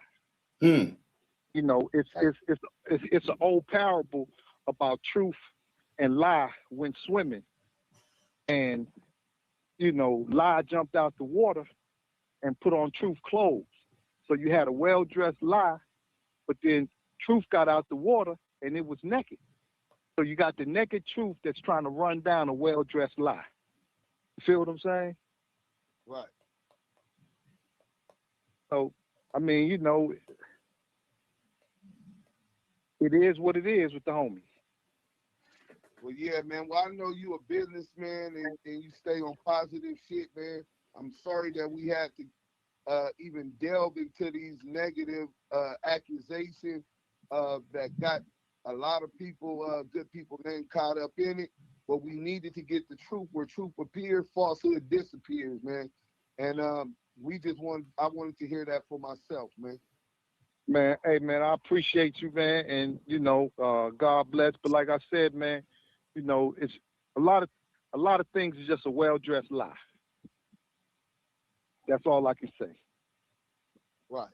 And that's what Cass Jones is. He is the well-dressed lie. Yeah, and Big U is the naked truth. You know, it is what it is. He always stood on the side of truth. He ain't never wavered from that. From the time I gave him that paperwork, I watched him take assault after assault because he just did the right thing. He just said, I can't fuck with you. And I'm so glad that he ain't responded publicly to these negative lies because he's above that shit. Let him stay low and you just stay high. Don't let this man trick you up off the street or the feeling like you got to address every lie he makes up every day. Well, and then you got to understand too, bro, it's, you know, like I told you about throwing a rock and hiding your hand. You know, what's the motive for throwing the rock to begin with? Like, we know the rocks is being thrown, but what's the motive? Like, you know, like, only thing I saw the homie Big U do, put out a great documentary on hip-hop. I see him, man, putting these kids through college and sending them, like, I'm trying to understand what's the motive, or it's a motive that we can't comprehend because we don't think on those levels. You feel me? Hey, that's perfectly said. And I'm going to tell you this, in all of my life, being from the community of South Central Los Angeles, only time I ever heard of a public artificial dissemination of disinformation was through COINTELPRO and J. Edgar Hoover, man. And I'm just gonna drop that jewel and let you go, man. Man, I appreciate y'all, man. Y'all have a good day, man. Likewise, kid. All right, salam alaikum. Wa alaikum assalam. That was Quan saying salam alaikum. Wa alaikum assalam. Also with me talking to Money Mark Stevens. Now, so he knows the truth of the situation as it relates to CS2 back. But he over there, let me interact with the good people real quick, man. And he's over there sucking off CS2 back, Crackhead Eddie and the rest of them rats over there. Nasty work. Jam Pete, salute. They just be lying, laugh out loud. Oh, that's Stand On It. I didn't realize it was him, but then I'm like, wait, I do know I think his Instagram say DeMarcio. DeMarcio. Is that how you pronounce it? Stand on it. What you got to say about that, though, Southern Force? Man, like I've been saying over and over again, he did it because of fear. You heard in some of his comments, he said he played checkers, not chess. And anybody know in chess is a mind game. Chess is a strategic move, a precise move. So once you corner your opponent's piece, there's no way out. It's checkmate. You understand what I'm saying? So I love to play chess instead of checkers because when I do, I'm always strategic. Take this one in point. When he was talking about the checker game, and I heard him say that weird shit, right? I sat up there and I was like, all right. So basically, what you did is Money Mark Stevens gave Big U the paperwork. You found out that he got the paperwork, and you had to play checkers and not chess and hurry up and get Big U out the way because it was about to spread that you're labeled as a rat. So, like I said, he did it out of fear, and which is a cold thing. It's fucked up. I don't respect these rats. I don't respect these rats out of fear. You that afraid? Well, what you usually say, do is roll it up like a little burrito. Roll your shit up in a little burrito and get the fuck out. Go to the suburbs. Go deep into the woods in the cabin. Some shit. We don't need you around the tribe. We don't need you around the sections. We don't need you nowhere in the hood. Stay where you at, way out there. But don't come around here trying to rat on real ones and shit that's trying to make a difference in their fucking community. That shit gets no play. Real talk. No, that's a fact. Let me see where we at. Let me see if I can pull up some of this work because they want to work. I got to work. You know what I'm saying? They want to work. I know I can get it on my phone, but I want to pull it up. So let's go ahead and go here. Let's see if they let me pull it up here. Oh, yeah. Throw your neighborhood in the air. If you don't care. Oh, yeah. Throw the neighborhood in the air. Bump, bump, bump. If you don't care. You know what I'm saying? We got the canteen. So let's start with the wiretap. Right? Right. We'll start with the wiretap. This is the wiretap that ChatGPT gave us a summary of so that people could clearly understand what's going on. Because when people talking on the phone, sometimes you don't really get it when you're reading it, as opposed to the vibe, the pronunciation, and the way it's being delivered during the conversation. So Dale tells Stevens, hey, Money Mark, hey, your boy Box went south. CS2 Back wants Dale's phone number. Back needs to talk to Dale. It's important. Dale talks about Box incident and Back wanting to talk to Dale. Mafia talk. And someone talking too much. Box? Sounds like Back has info on Box and talk about phone lines being compromised. Box punked the game. Two messages on Mark's phone. Mark is involved in the gang business and operations. Duke, Back is calling on another line to Mark. So Mark is getting the line. There have been a couple of missed phones and messages left on Mark Stevens' phone from WACK100. He had called multiple times, right? So, and Mark Stevens not knowing how to address the nigga or how he should even entertain the nigga because he already done told him he want Dale number. So now he like, well, fuck it, man. Let me see. This nigga keep calling my shit. Hey, Dale, this nigga trying to holler at you. He said he got some info on Box. The nigga went bad. You know what I'm saying? And then you see what Dale says. Mark Stevens hit me about 3 times. He want me to give him your number, so I was calling to clear it with you first before I give him your number. He called me and Dale Dog, I'm cool. I'm cool on that, brother. You trying to this nigga wants your number and I'm cool. I'm cool on that, brother. Fuck that. Nigga ain't fucking with that, nigga. You know what I'm saying? So Mark Stevens kind of shocked. He like, oh, okay, so you don't want, all right. So you don't want to do no holler, all right. Dale Dog, what's up with you though, man? You know what I'm saying? Nigga changed the subject on him. And he's discombobulated because he like, man, what I'm going to tell this nigga keep calling my number? You know what I'm saying? So Mark Stevens like, we'll talk, man. You know, I just need to know, man, you, when I talk to back, I'm just going to tell that nigga, man, oh, man, well, you know, homie, you been on the phone with dude and, you know, Shane, you know what I'm saying? You right, man. No telling what lies he told the nigga on the phone. You know what I'm saying? Dale Dog. And then though, when you call the dude, you make sure dude talk about certain stuff on the horn. You know that's what they got going on, right? Nigga, he knows that Wack is working with Stutterbox, trying to get a nigga to talk on the phone.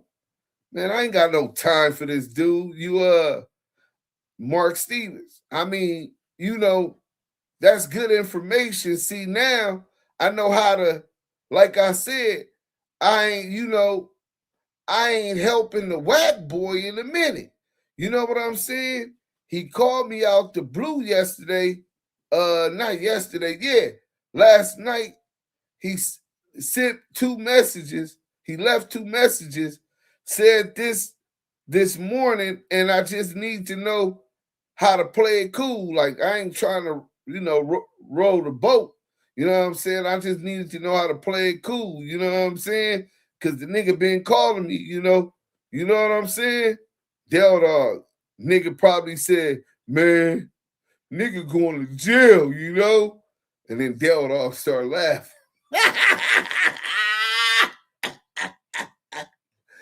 Dale Dog started laughing because he peeped the play, bro. Oh, this nigga, that's what they got going on. Nasty work. Trying to get us on the phone, you know what I'm saying? Talking about certain stuff. What's crazy, Wack tries to justify why the feds call his phone. Even if true or a lie, the feds only check on their workers to see if they safe. That's a fact.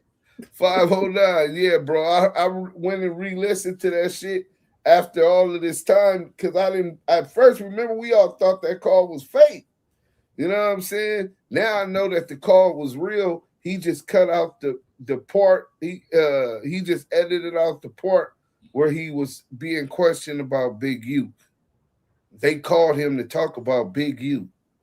You know what I'm saying?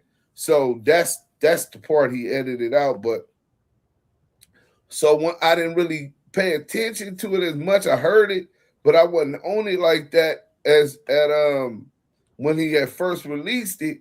But now with this case, when I went back and listened, it made all the sense. I can't talk to people like you, Drew. Them gas prices might rub off. Nothing, Luke. Y'all is crazy. I guarantee you the feds will never call me. They're going to try to get me locked up and pull me over or come to my family crib. Yeah. Is Fat Me Greasy? Bro, listen, bro. and Susan, I followed you back. Yeah, everybody following Susan, secretly seeking Susan. Y'all remember that movie? Wasn't that what it was called? Secretly Seeking Susan. You know what I'm saying? Listen, bro, the feds can't call my phone because first and foremost, my heart gonna drop. You know what I'm saying? I'm gonna be like, not again. I'm gonna have flashbacks. Damn, I was doing good. What I done did? Damn, you know what I'm saying? I'm gonna be thinking and paranoid, thinking I done fucked up somewhere and forgot that I done did some shit I ain't supposed to do. You know what I'm saying? Gas get too high, I'm about to get a bite or start smoking crack so I can run real fast everywhere. Shut the fuck up, Juvie. This nigga Juvie stupid as hell. Mike B said, not to mention Wack still got that same phone number. He said he had the same number almost 20 years. It's only been 17 years since the Main Street case. Yeah, nasty work. Meanwhile, I'm a peaceful man these days. I'm not doing nothing negative these days. Yeah, me neither. That don't mean that, bro, the feds will indict a ham sandwich. You know what I'm saying?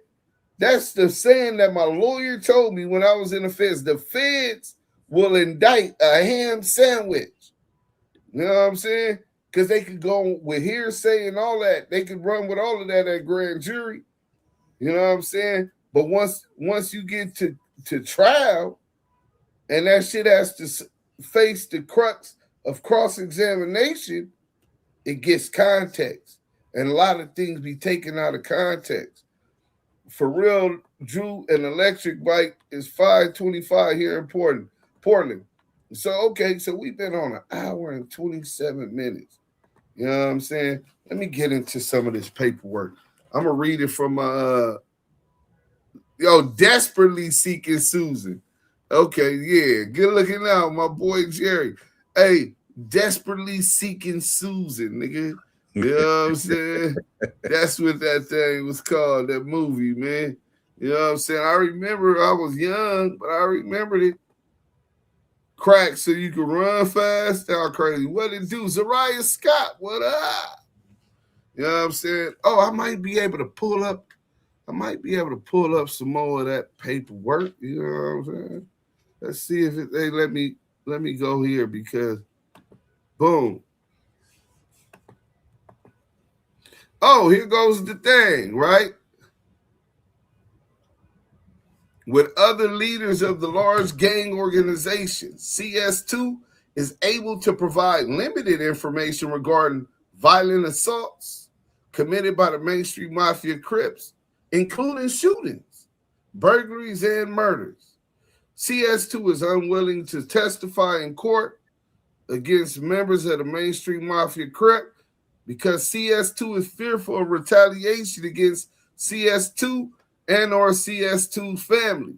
CS2 believes that if any member of the Main Street Mafia Crip criminal organization becomes aware of CS2's cooperation with law enforcement, the organization will likely orchestrate the execution of CS2. Mind y'all, Stutterbox was his neighbor. You know what I'm saying? Right. Oh, here was the page before that.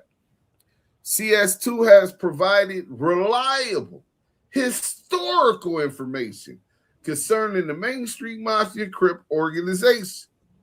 However, CS2 is only aware of certain aspects regarding the organization's criminal activity. Excuse me. A narcotic distribution network. CS2 has no knowledge or information regarding the methods in which narcotics are being transported to the LA area and distributed to Main Street Crips gang members. Additionally, CS2 is unable to provide information regarding the narcotic customers, flow of narcotic proceeds, and methods that they are using to laundering their narcotic proceeds. CS2 is only able to identify a limited number of Main Street Mafia Crip gang members. Obviously, he couldn't beat from Main Street if he don't know his homies. CS2 is unable to provide specific information regarding the organization's extortion activities, methods of monetary collections, and distribution of proceeds.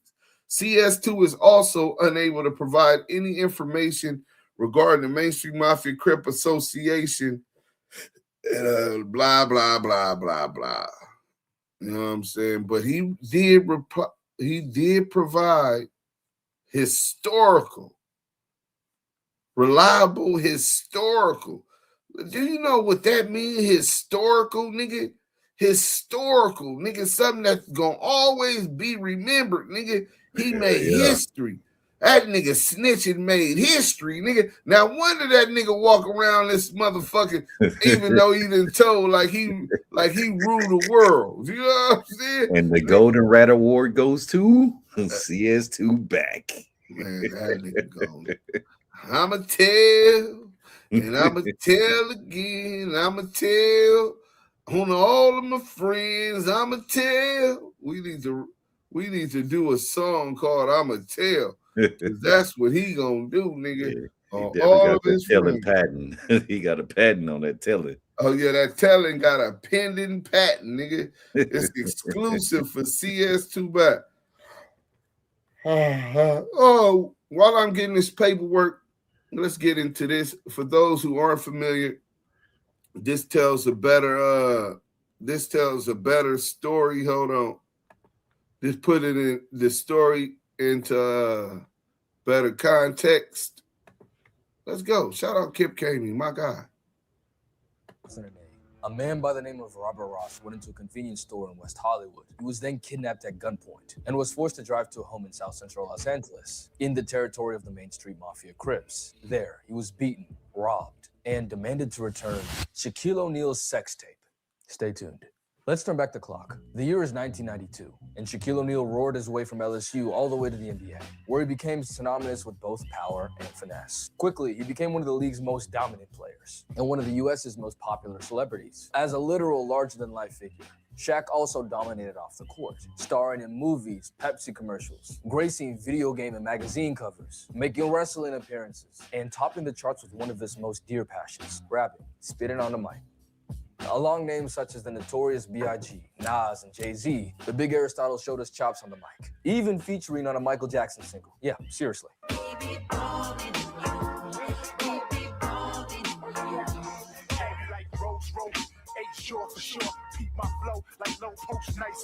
Of course, Shaq doesn't get a King of Pop or Jay-Z feature by just dunking a basketball. He was actually an adept rapper for his time period, and although he already had millions of dollars, worldwide fame, and basically anything that he wanted more. He called himself a Renaissance man. And hey, he was Shaquille O'Neal, man. Whatever he wanted, he got. No diddy. So it's a year later now. Fresh off a Rookie of the Year campaign, Shaq founded his own record label called Twism Records, with Twism standing for The World Is Mine. Fitting. While being one of the league's best players from out the gate. Is it true that you're the only rookie that was ever named Player of the Week in the first week? Yes, it is. I had a pretty good week. He was also recording with some of the hottest artists in the 90s, the first of which being a rap group called Fushnikins, one of Shaq's childhood idols. The record was a song they'd already recorded, called What's Up, Dogg? Can We Rock? They added Shaq last minute as a feature, and the song blew up. Coming out in the summer of 1993, it was a top 40 Billboard hit. To compare, Tweak About Jello Ball is a top 30 Billboard hit, and look where it got him. You know you could be vaping formaldehyde, Damu which is used in Conversations. Let's go. Meet Canceline. Hit that like button. Look at these likes. It's not even respectable. Let's go, man. So yeah, Shaq was hot stuff. It was actually fire, for the time at least.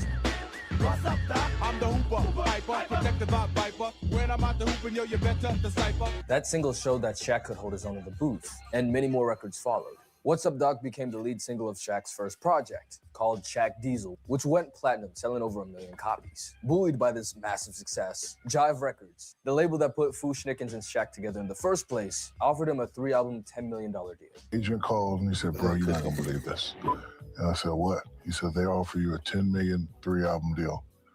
And I was like, I gotta take it. The next album he dropped was called Shaq Food, The Return, where the first song was no hook, featuring RZA and Method Man. The Shaq attack has risen. Roll call 3 p.m. This is Twism. Always and forever. The album went gold, selling about 500,000 copies. After this, Shaq left Jive Records and partnered with Interscope, where in 1996 he dropped the best album from any athlete ever, You Can't Stop the Rain, featuring the Notorious B.I.G., Jay-Z, Nas, and Rakim. For my younger audience, that's like Jello dropping a project with Drake, NBA Youngboy, Lil Uzi, and damn, Cardi. Shaq was stamped in the music game. Just a few months prior, Shaq made the bombshell announcement that he'd be signing a 7-year, $121 million deal with the Los Angeles Lakers. From there, he became the legend that we all know. On the music side, he commemorated his move with the track Straight Playing.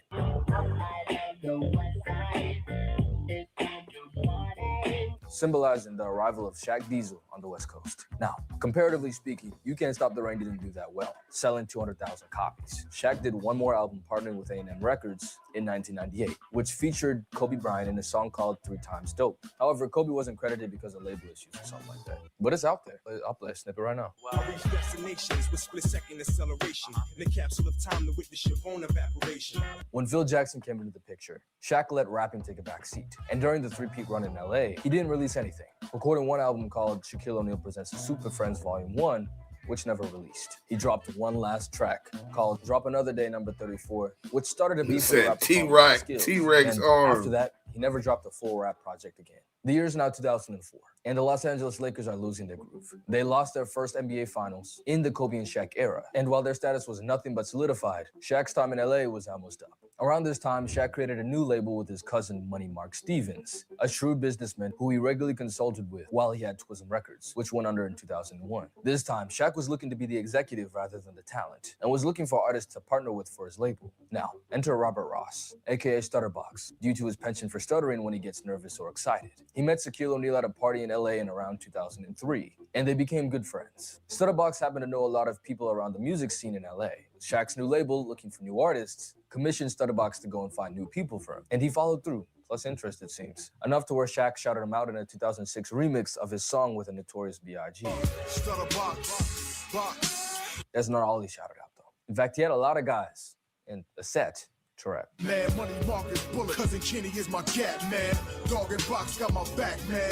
K Slay, Corey Guns, Main Street, Lil Shaq, man. So, who are these guys? And what's Main Street? Well, see, Robert Ross was affiliated with the Main Street Mafia Crips of South Central LA.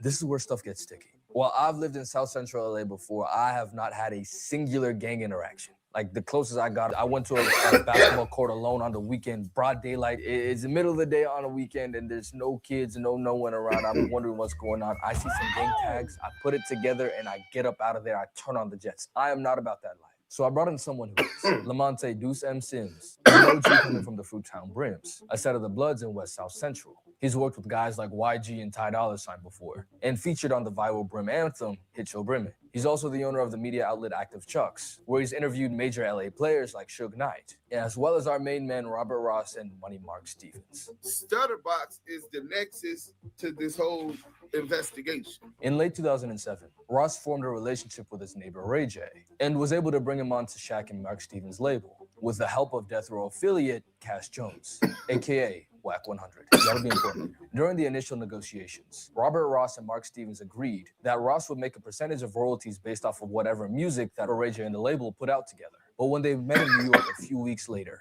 to finalize the deal, Mark Stevens balked. He gave Ross a $20,000 finder's fee and refused to pay him any royalties. Now, mind you, Robert Ross is a real fancy, flashy dude. He's driving around Los Angeles at this point in Rolls Royces and Phantoms. He's really heavily and wealthy man. I think he had did a fraud, allegedly, and acquired about $7-8 million in a fraud scam that he had going on. So he's a street millionaire. So naturally, Stutterbox wasn't going for it. And neither was Ray J, actually. He refused to sign the deal until Stutterbox got his pay. But the facilitator in New York, Kosh Records, were going to nix the deal if he didn't sign soon. So Stutterbox tells Ray J sign the deal, and I get my money out of these guys, how I get my money out of them. Panda Man, salute. Success, topping the charts of Billboard Hip Hop and R&B. The main single was Sexy Can I, which actually had Shaq in the background of the music video. Is it true that Shaq invested in your music career? Yeah. Protect your dreams. Damu Kiwe Conversation. Can we get some audio on Clubhouse? Anybody on Clubhouse got access to audio? Could y'all play the live on Clubhouse? Because they can't hear it. I think 1.5 million for a sexy Kenna. Wow. Money Mark, WACK100, we had another partner, and then Shaq. And we recouped the number back for Shaq in, I don't know, 5 months, 6 months. And everything else has been profitable since. All the while, Stutterbox was still trying to get his money back. After weeks of constantly requesting money from Mark and Shaq, there was no budging from either guy. So Robert Ross and Cash Jones come up with a conspiracy to blackmail and extort Shaquille O'Neal and Mark Stevens for the money that Robert Ross felt he was owed for putting together the Ray J deal. now hold on. I know that sounds crazy, but hear it out. So Shaq and Stutterbox are good friends at this point, right? Stutterbox even introduced him to other members of the Main Street Crips, including the leader Liddell Rawls, aka Dogg, remember that, and Kevin Haran, who went by the name of Lil Shaq. Sound familiar? Dogg and Box got my back, man. Remember these names. So not only does Shaq rep the Main Street set, but the other people that he mentioned are literally his family. Mark and Kenny Cousin Kenny is my cat, man. are his blood relatives, first cousins. And Corey Guns is his godson. But who gets the screen time? Not Kenny or Corey, but Stutterbox. But him and Shaq was tight, and Shaquille O'Neal, prior to the deal, hung out with him, partied with him, even went to his house where Robert Ross leaves. Shaquille O'Neal had invited his female friend there, had sex with her there, and it was security cam footage when Robert Ross came home where he sees, oh man, he boom boom brought on my couch, you know what I'm saying? Shoved his hands all in her ass and all of this stuff. So yeah, Stutterbox, Robert Ross, came home to a security cam footage and saw Shaq. Yeah. So anyway, that's leverage. This happened around July 2007, before Shaquille divorced his wife, Shawnee. That's infidelity from a global superstar in the 2000s. TMZ would literally be slobbering. TMZ was going to slobber all over that. So through Cash Jones, WACK100, Ross claimed to have recorded and saved the footage and insinuated that he could sell it to TMZ and make a lot of money. Additionally, get this. Now, Robert Ross, another story plot twist, seeing that Shaquille O'Neal and Shawnee O'Neal were having a rocky relationship. As the story goes, he allegedly played in to be a counselor, and it is rumored began to have sex with Shawnee O'Neal. I don't know if that's true or not. Like I said, Robert Ross lies about a lot, but it's been consistent. Even a lot of the police officers in their reports were citing that this allegation might have possibly been true. Shaquille O'Neal hired a private investigator to follow his ex-wife. She follows his ex-wife and brings back footage of Robert Ross and Shawnee O'Neal having brunch together out in, they met halfway and met in Texas or somewhere down south back east. During this time, apparently Robert Ross told Shawnee O'Neal about the sex tape and even offered to sell it to her. She also said she didn't believe it was a sex that's tape an because he was a ESPN liar article. and he never slept with her. Special anyways, Agent regardless of all of Love what Boy. happened previously, I think we can all agree here that Robert Ross is moving hella shiesty. I mean, he did say he was gonna get it back his way. I mean, he's a street millionaire. What do you expect? But here's where he messed up. He messed with Shaq Diesel.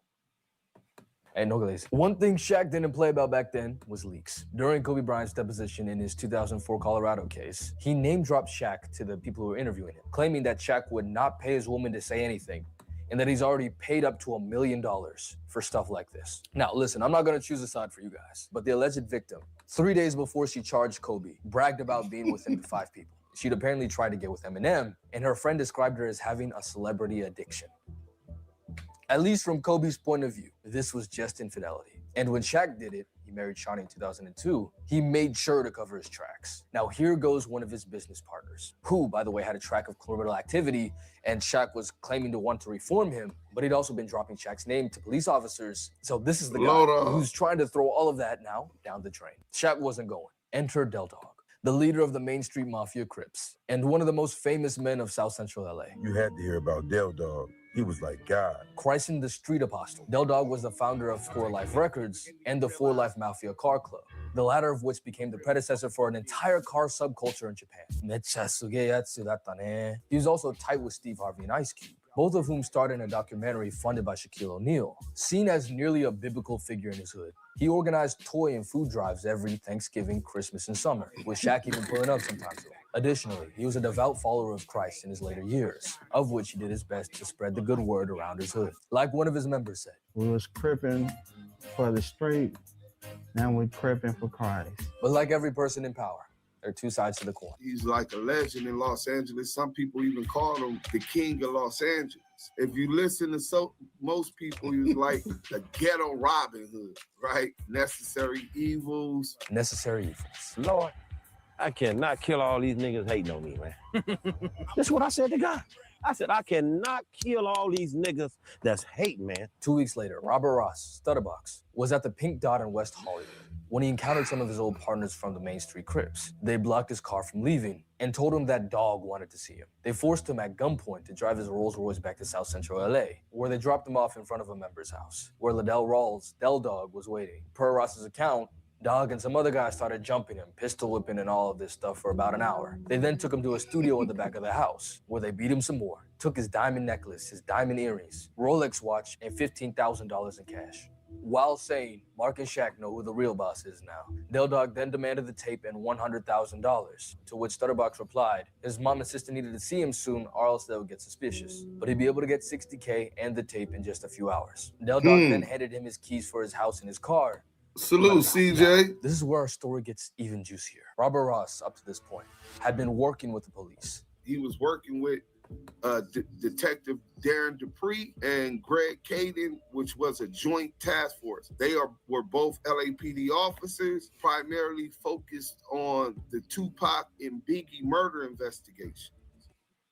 Once you pop, you might find your This flock. shit get deep, man. This shit get deep. Bang that like button. Y'all getting exclusive. Look who on the commercial. That's crazy. We running the content and they show a Shaq commercial. Doing auto-tune. Y'all see how crazy the algorithm work? Run this shit up. Let's go. Clip that. Whoa, hold on, huh? Wait, why? Why? Well, Robert Ross Stutterbox was also a suspect in the unaliving of Biggie Smalls, the notorious B.I.G., Christopher Wallace. Well, they had informants saying that the police did it and the hitman name was Amir Muhammad. Well, Stutterbox went by the alias. Robert Ross went by the alias. And to top it all off, Main Street Crips are already under federal investigation. I'm talking about home invasions, drug dealings. The FBI, ATF, DEA already has federal wiretaps going on. which is why this crime was able to be so fleshed out in the first place. They'd already had wiretaps placed on the Main Street Crips. Man.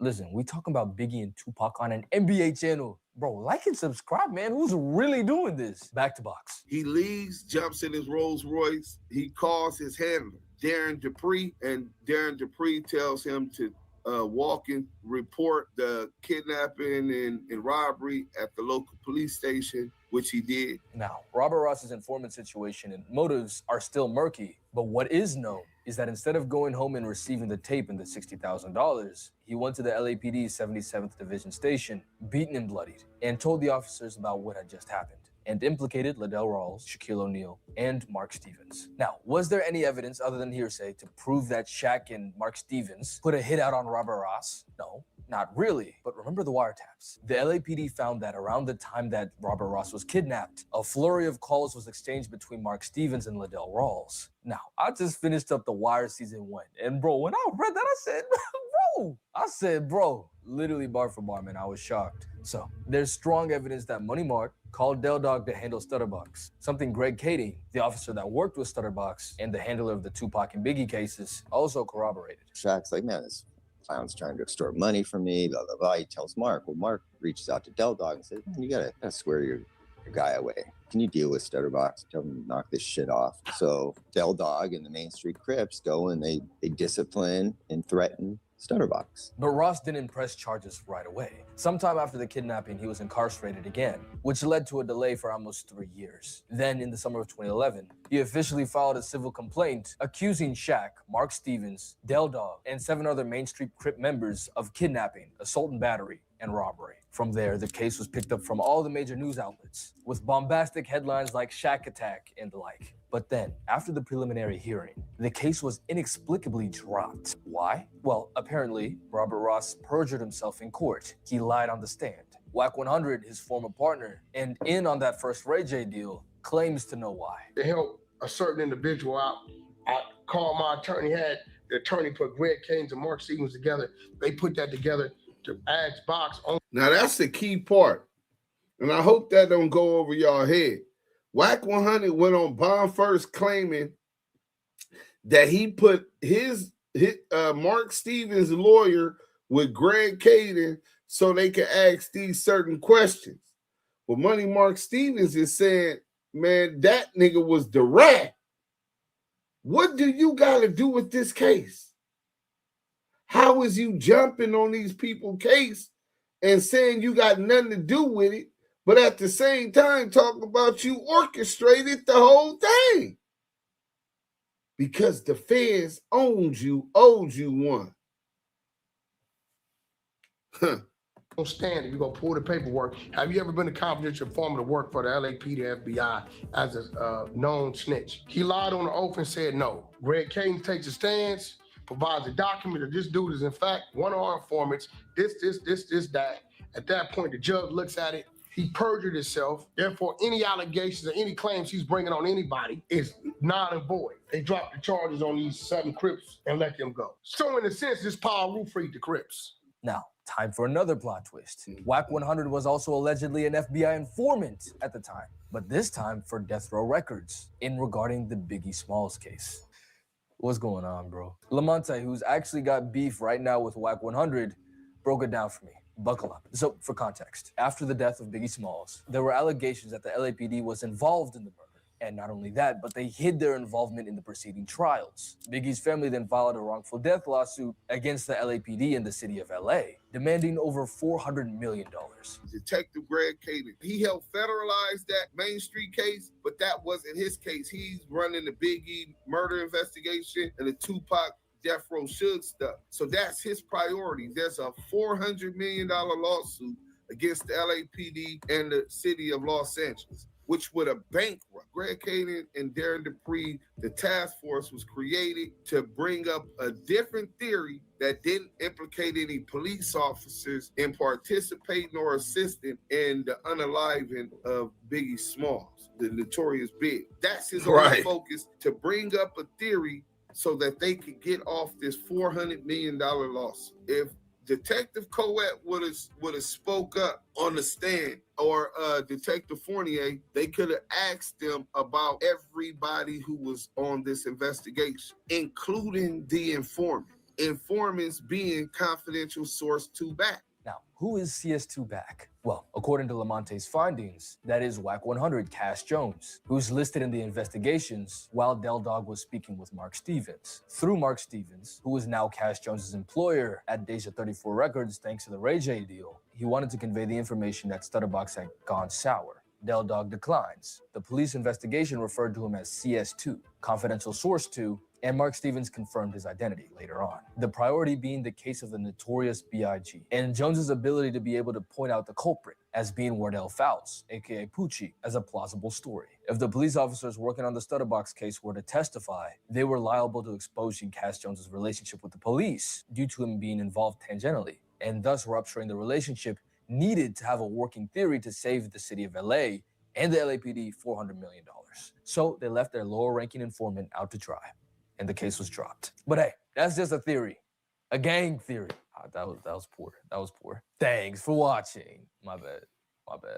The LAPD, by the way, had already designated Ross as an undesirable informant due to having a personal vendetta against other gang members and allegedly bragging about paying cops. Stutterbox is a really interesting character. He may be one of the worst people that I've ever come across so far as how devious he is. So maybe that was the reason. Hey, Whatever listen. the explanation was, the case was Hey, dismissed. Greg say Stutterbox was one of the worst people he ever met on planet Earth. But he praises WACK100. Oh, he's a hardworking, family man, just entrepreneur. He's this shit crazy. You see, Members cold, and Shaq didn't even see the courtroom. Robert Ross, regardless if he had later legal troubles, lives now in a nice house and what seems to be a peaceful life from what I can make out. Liddell Rawls, aka Dogg, was shot in 2015 after allegedly attempting to mediate a gang dispute. Mark Stevens, I think, is still living in Atlanta, still working with Shaq, not on music anymore. That kind of died out in 2013. And as it turned out, he actually became Stephen A's agent. And Shaq is now an overpaid hater on national television, far from the gangster life that he may have once dabbled in. Maybe he did, maybe he didn't. I don't know that Shaquille O'Neal was even aware that a kidnap and robbery was going there. I don't know that. You know what I'm saying? We'll probably never know, but damn. And if you see any other stories like this, hit me up on Twitter, man. I want to see some more. I want to cover some more. Like and subscribe if you haven't, because more heat is on the way. Thanks for watching. You can't stop the rain. Shout out my boy Kip Kamey, man. We did that and we was able to really tell that story and bring that story to life. We got my boy, what you call him too, right?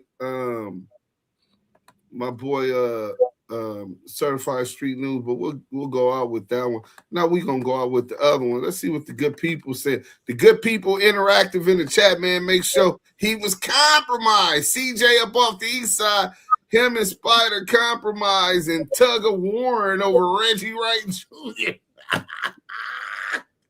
WACK100 and Spider Locust compromised with a tug of war over Reggie Wright Jr.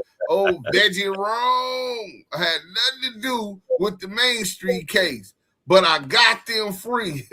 And I did talk to Dogg. He just don't know it. If you listen, these niggas telling themselves all the time, always contradicting themselves. Yeah, Greg just don't like that Box put him and his partner on blast. Yeah, because the nigga taking money under the table. Which, listen, bro, I ain't got no problem with a dirty cop. I don't respect them because they're cops and they're the worst kind, right? But I understand how it goes down. You know what I'm saying?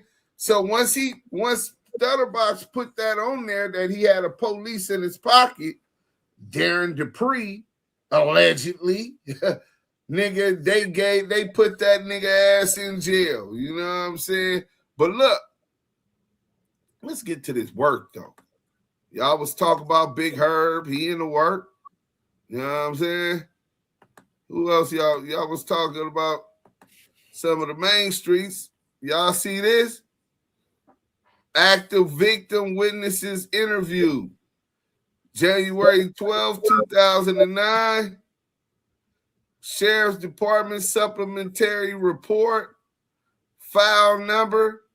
This is from the Discovery, right? Y'all can go pull this up.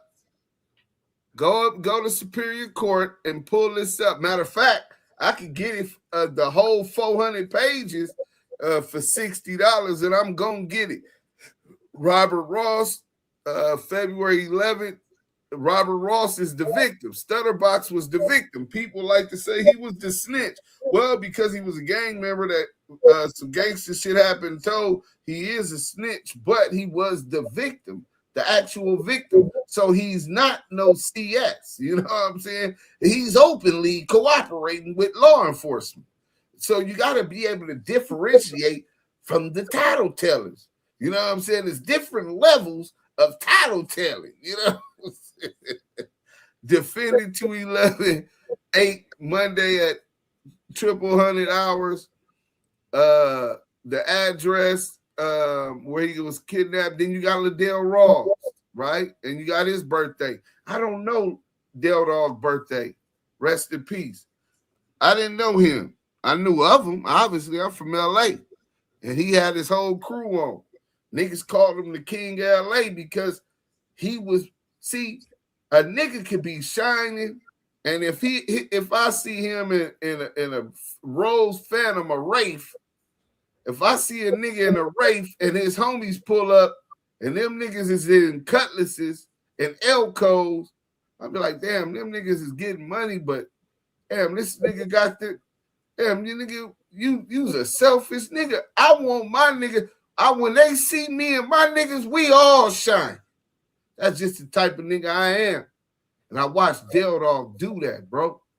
You know what I'm saying? When you see them Mafia for Life plaques and them Lolos, you know niggas got that bad. So you got number 2 was James Harvey, a.k.a. Wood. I don't know Wood birthday, but they got it up there. Marlon Hunt, a.k.a. Pat Rat. Deion Hawkins, a.k.a. D-Lo. Taekwon Wingate, a.k.a. SK. Eddie Hill, a.k.a. Lil West. And Brandon Nieder, a.k.a. 50 Cent. So these are the Main Street Crips that WACK100 says he saved. You know what I'm saying? Okay. Page 2.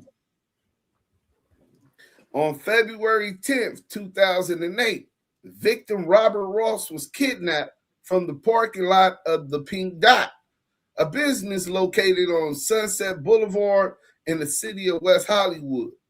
He was ordered at gunpoint to enter his vehicle and drive to an address, Los Angeles. Once at that location, he was assaulted and robbed of his jewelry and money. After being allowed to leave the location, Ross drove to the LAPD 77 Division to report the crime. LAPD notified West Hollywood Sheriff Station of the crime, which initiated in their jurisdiction, and they dispatched the radio car to take the first report. So Duse M made this paperwork up, and I made sure that I knew about all of the jurisdiction fight that was going on. How do I know about them having a jurisdictional fight between different law enforcement agencies?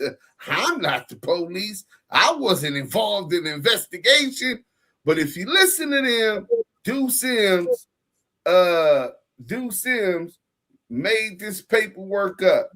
They said, always capture. Let's see what they say. Greg just didn't like that Box put him and his partner on blast, right?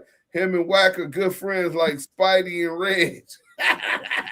Support the press, yeah, but we will all know the truth is there is no one king of LA, respectfully. No. There ain't no just one king of LA because of how the politics is built to keep us divided. You know what I'm saying? That's why I'm no longer a gamer. I don't denounce the games because that's like I'm putting them down or kicking them down. I'm just mentally evolving past that level. You know what I'm saying? But more into my spiritual and my blackness. You know what I'm saying? But when they say who did it, you got niggas that might say Hot Dog, 4-6, him and he kept niggas eating. You might say niggas that say Baby Gangster from Compton. Baby Gangster from Compton was getting 400-500 keys. You don't believe me? I was in court when the Mexican told on him, nigga. You know what I'm saying? The Mexican took his plea out. So he had his niggas in Lolos, and he had so many Lolos and shit. So Baby Gangster, he could be looked at that. And this other motherfuckers, you know what I'm saying, that was getting it. They're all Big Jess and them from Main Street. Big Jess and Drew. Them niggas was getting it. Shout out to Executive Entertainment, man. Mafia for Life Records, the original Mafia for Life Records before Dogg took the name, right? But salute to those that evolve mentally but maintain their integrity. Yeah, Honcho from Great, he was on like that. Lil Pat, you know what I'm saying? Nigga Freeway Rick could be considered that even though he wasn't no gang member, nigga. That nigga was the crack cocaine kingpin, nigga. You know what I'm saying? Nigga, Waterhead Bo. You know what I'm saying? Who you say? Oh, what you said? Waterhead Bo. Yeah, Waterhead Bo. You know what I'm saying? He could be considered a king from the land. Tootie Reese. That's who I believe was the godfather of Los Angeles. Ray Browning out of Pasadena. See, LA got a long history of gangsters, but motherfuckers don't give respect to the long history of hustlers. LA is an expensive city to live in, and it's been generations and generations of niggas that really get to that bag. Richie Rich from Main Street. But we could go on and on and on. This gang of niggas that was going out of town, getting to it. The governor, nigga, A-Dub from Hoover, nigga. It's a gang of niggas that was getting Lil Kiko from East Coast. I mean, Big Kiko from East Coast. 11 May. Nigga, them niggas was going to Milwaukee. He had his magazine company. Nigga, it was a lot of players getting to that bag, millionaires, bro. But back to the content. That we should do a show on who the crews, a whole series of crews that got to it legendary out the land. So anyway, look, Los Angeles Police Department Detective Mark Arenas assumed the investigation from Hollywood Sheriff's Station due to his involvement in an ongoing federal investigation involving the Main Street Crips. So it's so crazy because Greg Caden sent me a thing that saying that he was meeting with Detective Mark Arenas and them because they wanted him to help them federalize the investigation on the main streets. The main streets is already under federal investigation when this shit happened to Stutterbox. You know what I'm saying? So, Pete, on February 12, 2008, Detective Mark Arenas and Christian Merkich interviewed victim Ross and showed him a series of 6-packs containing the suspects involved in the kidnap, robbery, and assault.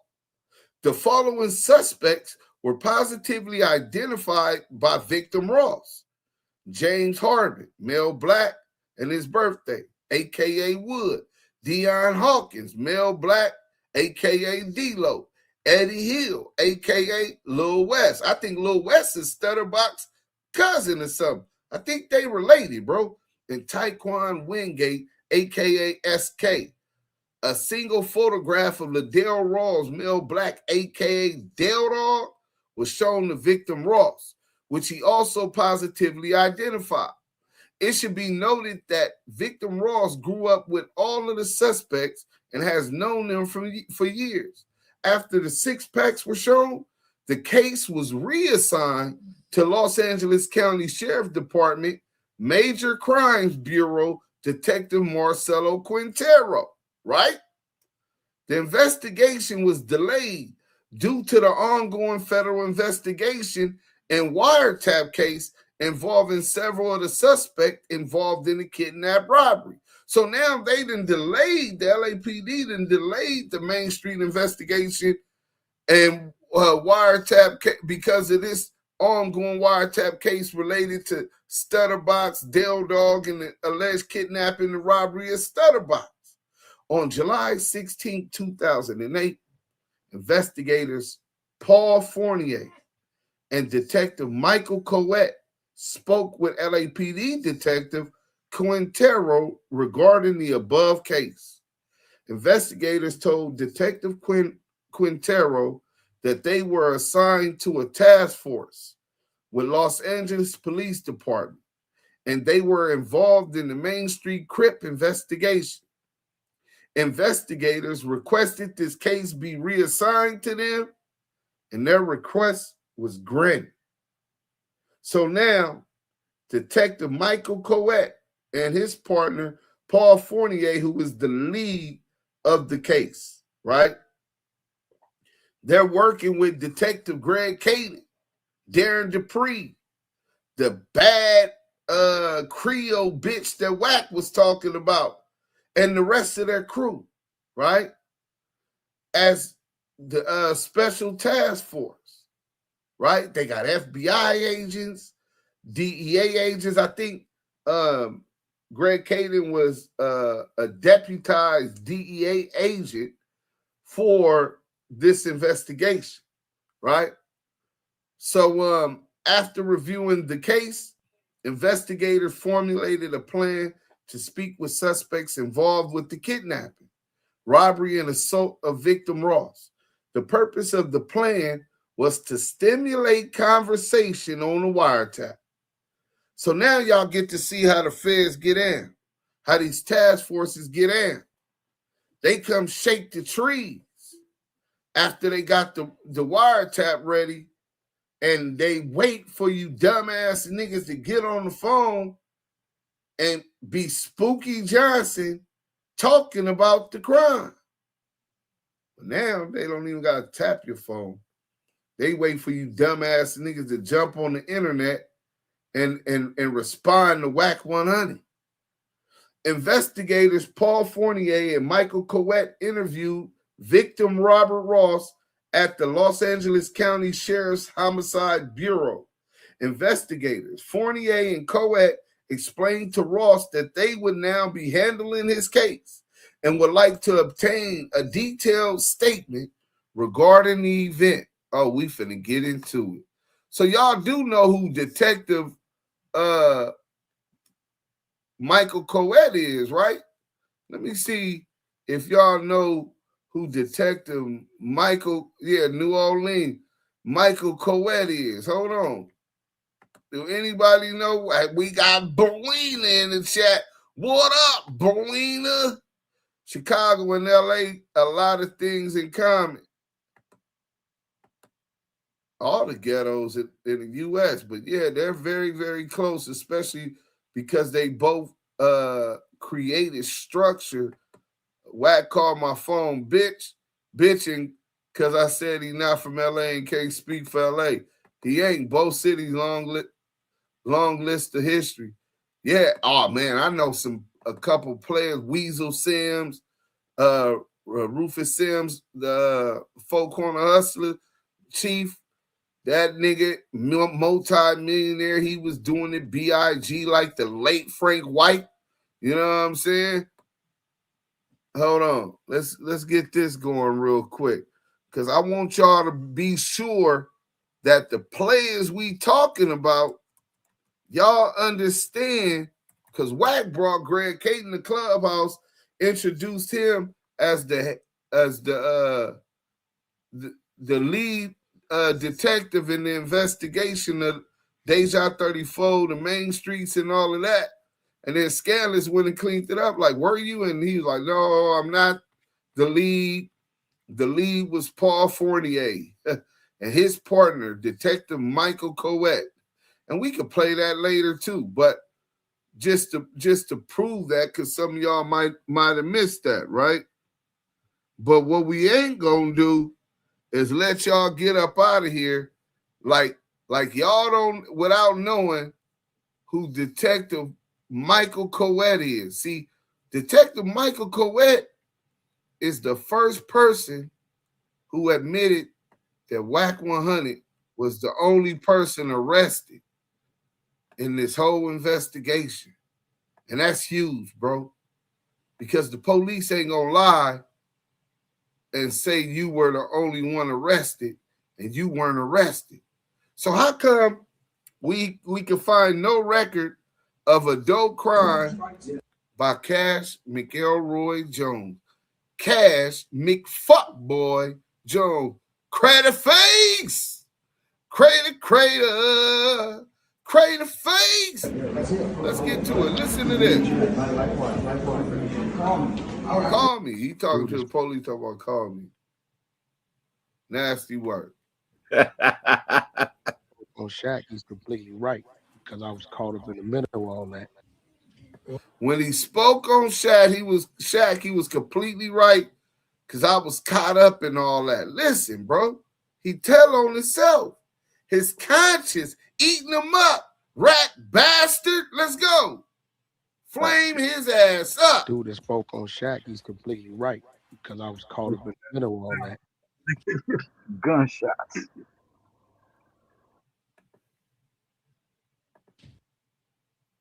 That's Michael Coet. Well, first of all, there were no arrests made other than Cash Jones WACK100 most famously. There was no other people arrested. First of all, there were no arrests made other than Cash Jones. So y'all see that me and Yael was in Hollywood filming that, and we got that off of bond first.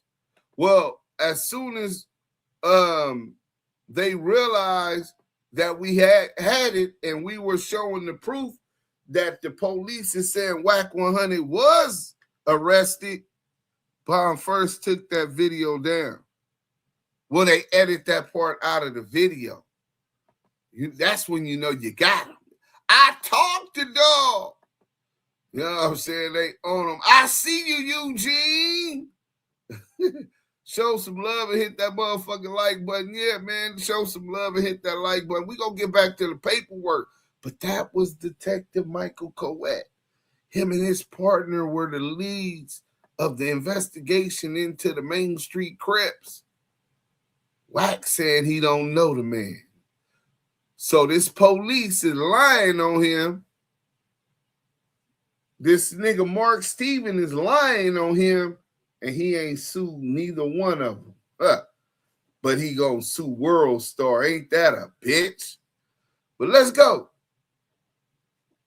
So after reviewing the case, so they wanted to stimulate conversations on the Wiretap. So we finna go talk to Southern Force, Duse M, Fam West TV2. We finna go interview them and shake them niggas up so they get nervous. They start feeling a little pressure and they get on the phone. Hey, Southern Force, you think they got my DNA from beating on them? Now I'm incriminating myself because I'm scared as a motherfucker. And that's what y'all finna witness. Let's go.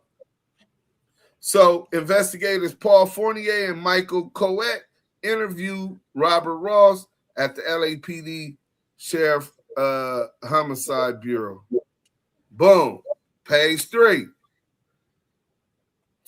Ross stated that on February 10th, 2008, he drove to the West Hollywood area to meet some friends at the Pink Dot located on Sunset Boulevard. He estimated that he arrived at the location around 10 p.m. He parked his vehicle in the driveway to the location, then got out and began talking with an acquaintance known only as H.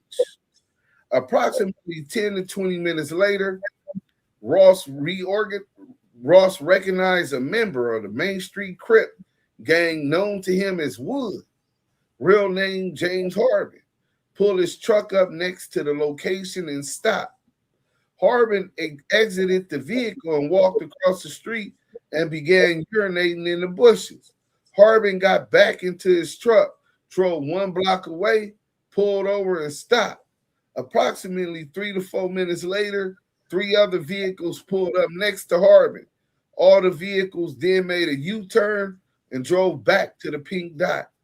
Harbin parked his truck behind Ross's vehicle, which prevented him from leaving. Harbin exited his truck, approached Ross, and told him that Dogg, real name Liddell Rawls, wanted to see him. Ross explained that Dogg, or Del Dogg, is the shot caller leader of the Main Street Crip gang.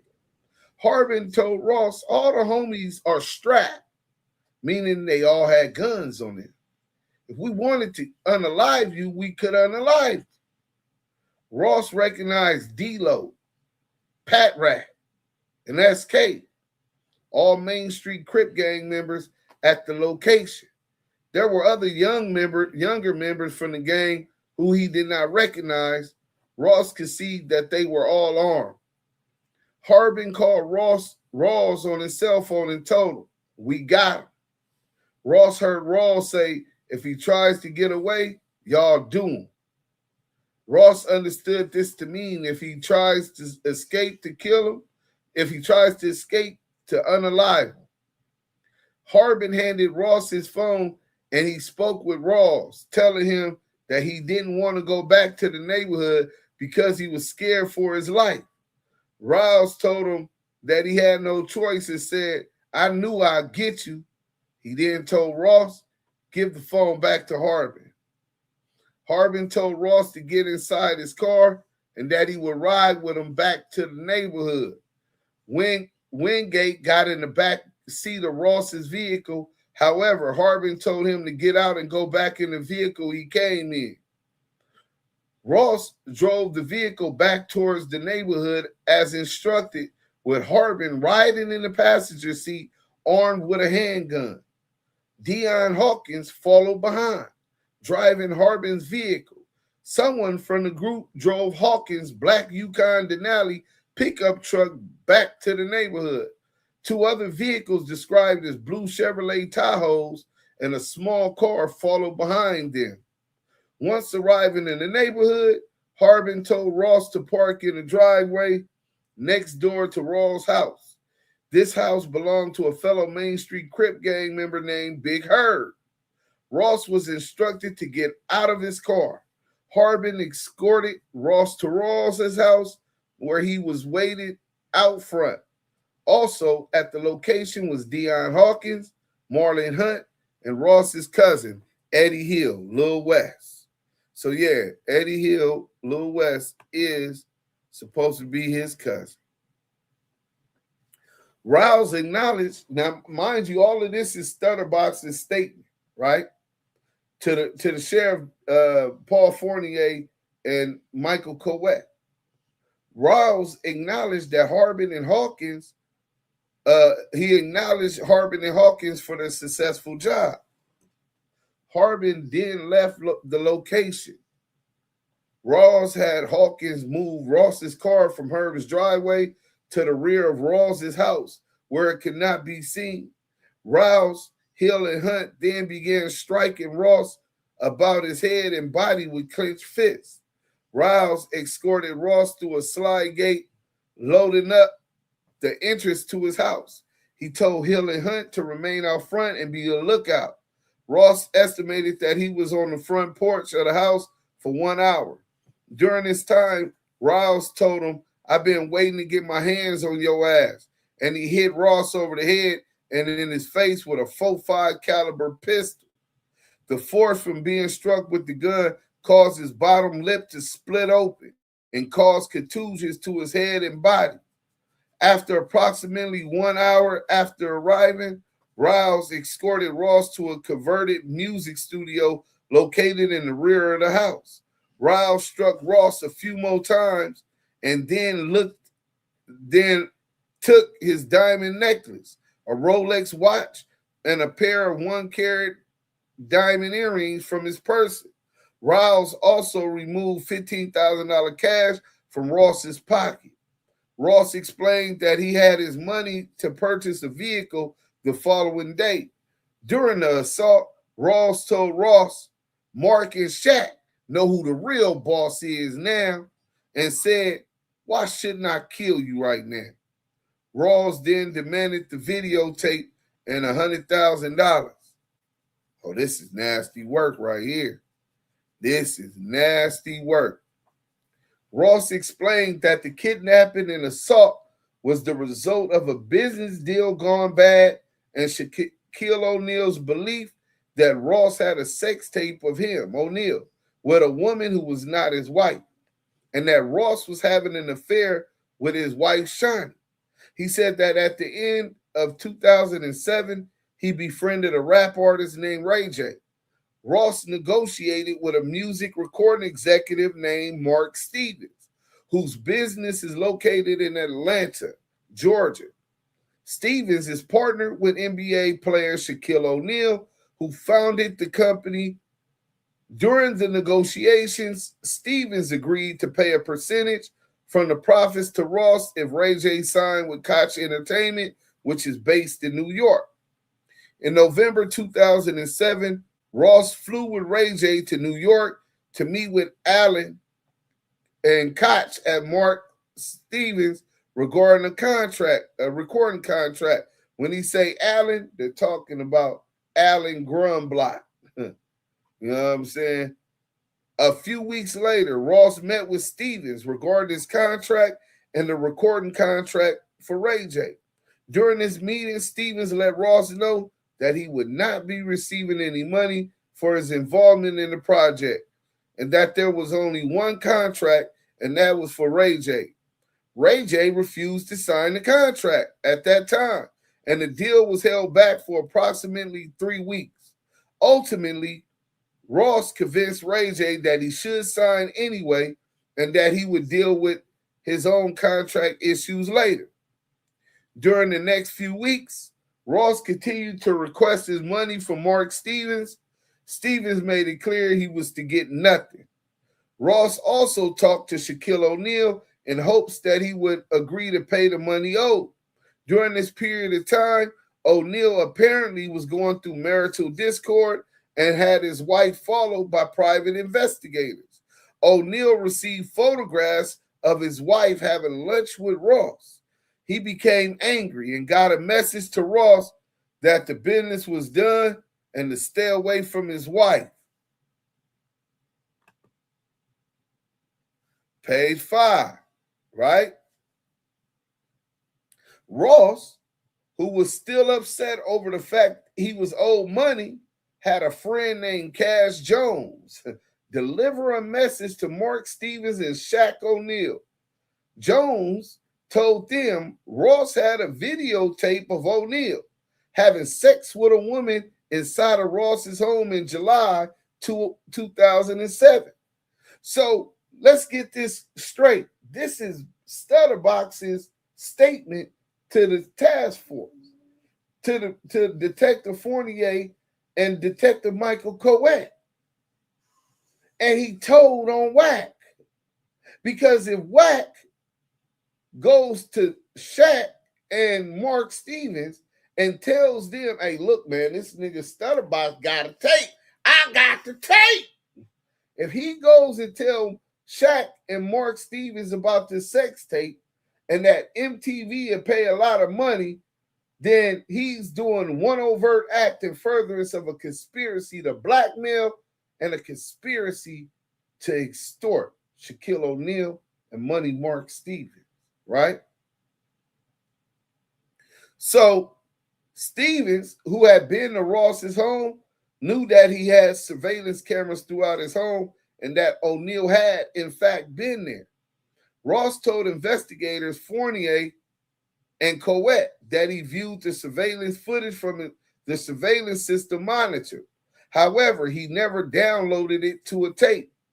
He said the footage has since been recorded over by later surveillance. Ross was adamant that he was just bluffing in hopes that he would get the money that was owed to him. The kidnapping and robbery took place approximately 2 weeks after Jones delivered the message to Stevens and Shaquille O'Neal.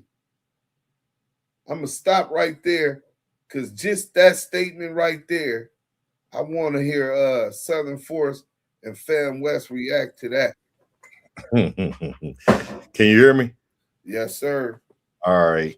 Now, so Wack takes not only takes this to Mark Stevens about this quote unquote alleged tape. It alerts, it alerts Dogg about the situation.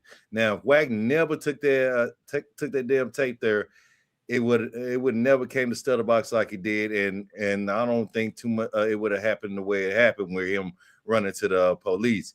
He must got a hell of an ass whooping. So, man, this shit is crazy because yes, he is part of the Main Street because it wasn't for him trying to get a fucking bag behind this bullshit ass tape. Yeah, you wouldn't be implemented. Nobody wouldn't even know who you was. But it happened.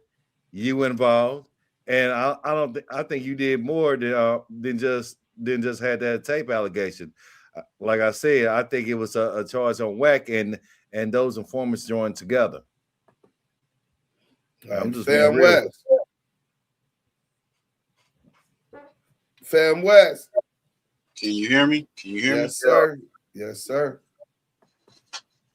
I mean, I heard all this when it first came out, just like everybody else. It just shows to me Wack's character. You know what I'm saying? I mean, when I first heard it, I was like, yeah, that nigga did that. He pushed that, you know, because the shit he do now, all the way up to this point, you know, with the tape and, you know, I got this on niggas. So, and him being thirsty to get close to Game and Ray J get, you know what I'm saying? I feel that he was working around that time. I feel that when he was getting close to Stutterbox, that's they got at him before that. He was he's so thirsty, anxious, get around. Then he get busted. Then you hear about this, you know, the gun when he got caught up, you know, in Arizona or Texas or whatnot. You know what I'm saying? So I was like, yeah, man. Texas. Yeah, I'm like, yeah, that nigga did that. Hey, they that shot nigga me thirsty. to the. Hold on 1 second. Hey, pull me up on Clubhouse, Southern Force. They just shot me to the goo. Oh, probably because I had the audio on. It was a little bit louder from the studio speakers. Oh, yeah. Oh, I shit. got you. What happened? Let me get back in here. Hold on. Y'all done shot me. That's crazy, bro. How y'all gonna shoot me out the Damu Kiwe Conversation room, bro? That's crazy. But yeah, hey, Fam West, I tend to agree with you. Hey, Big Nuke, I'm finna put it in the chat for you right now, bro. You can hit that link, and there go the documentary. Let me finish this paperwork because we got about 10 more. Megan Davis, Miss Inglewood Blue, salute. I see we got the Keyways in here. They doing their thing. So look. So investigators, 2 weeks after Wack delivered the message to Shaquille O'Neal and Mark Stevens that Stutterbox got a motherfucking sex tape of Shaq, the nigga and TMZ will spend a lot of money for it. 2 weeks later, nigga Stutterbox get kidnapped from the Pink Dot, allegedly, right? Investigators asked Ross why Mark Stevens and or O'Neal would have Liddell Ross organize and execute the kidnapping robbery. Ross explained that early on with his negotiations with O'Neal, Ross brought O'Neal to the Main Street Crip neighborhood and introduced him to Dogg. O'Neal quickly realized that Ross was the leader of the Main Street Crips and befriended him. O'Neal funded a documentary for Rouse under his personal record label called Deja 34. Ross claims that O'Neal has been to the neighborhood on several occasions. In one of O'Neal's rap songs, Can't Stop the Rain, O'Neal acknowledges Ross and Ross by their gang monikers, Dogg and Box, and acknowledges the Main Street Crips. Investigators asked Ross how he was capable to escape from Rawls's house. He said he told Rawls that he had made a call to his mother and sister prior to his arrival at Rawls's house, and they would wonder what happened to him if he never made it home. Ross also promised Rawls that he would get him the tape and $60,000 in cash by 2 a.m. if he let him go. Rawls took all of Ross's keys except for one car key and a house key, and allowed him to leave. Ross immediately drove to LAPD 77 Division and reported the incident. On July 23, 2008, at approximately 11:30 hours, investigators Fournier and Coet drove to an address on 104th, Los Angeles, to speak with Dogg regarding this case. Dogg was at the location with fellow Main Street Crip gang members Herb Brown, Deion Hawkins, Kevin Haran, and Robert Evans. Investigators walked approximately 60 feet away from the group to interview Ross. Investigators told Ross that Robert Ross made a criminal complaint listing him as a suspect of a kidnap, robbery, and assault. Ross said he has known Ross since they were kids. He denied any knowledge of the kidnap, robbery, and assault and said victim Ross is a liar. Ross could not provide any reason as to why victim Ross would implicate him in this case. Ross agreed to take a polygraph if provided the opportunity. No details We go to page 6. No details of the case were given to Ross as far as the location or the city where the crime occurred. On July 23rd, 2008, at approximately 12:35 hours, Kevin Horan called James Harbin and told him that sheriff detectives had just detained him along with other members of the gang and questioned Ross about Box, nicknamed for victim Ross, incident. Harbin asked Heron up on Sunset, referring to the location the kidnap occurred. At no time did investigators provide the location where the kidnap occurred. Harbin continued referring to his not being comfortable talking on the phone. Hey, bro, I don't know why you're talking about this on the phone. You know what I'm saying? Attached is a copy of the transcribed call between Heron and Harbin, which was intercepted pursuant to a federal Title III wiretap case referred to Session 2007-21. On July 23rd, 2008, at approximately 13:05, which is like 1:05, Dogg called James Harbin and told him he needed to talk to him about some serious stuff. Rouse said Ross put the police on him about kidnapping. Harbin said, that's a long time ago. What's this bitch ass nigga doing now? Referring to the kidnap occurring 5 months ago and wondering why Ross was reporting it now. Rouse told Harbin not to talk about it on the phone. Yeah, see, these niggas a little too loose at the lip. You know what I'm saying? On that phone, man. You know what I'm saying? So, attached is a copy of the transcribed call between Dogg and Harbin, which was intercepted pursuant to federal Title III wiretap case referred to Session 20,736. On July 30th, 2008, at approximately 09:30 hours, investigator Fournier and Shanka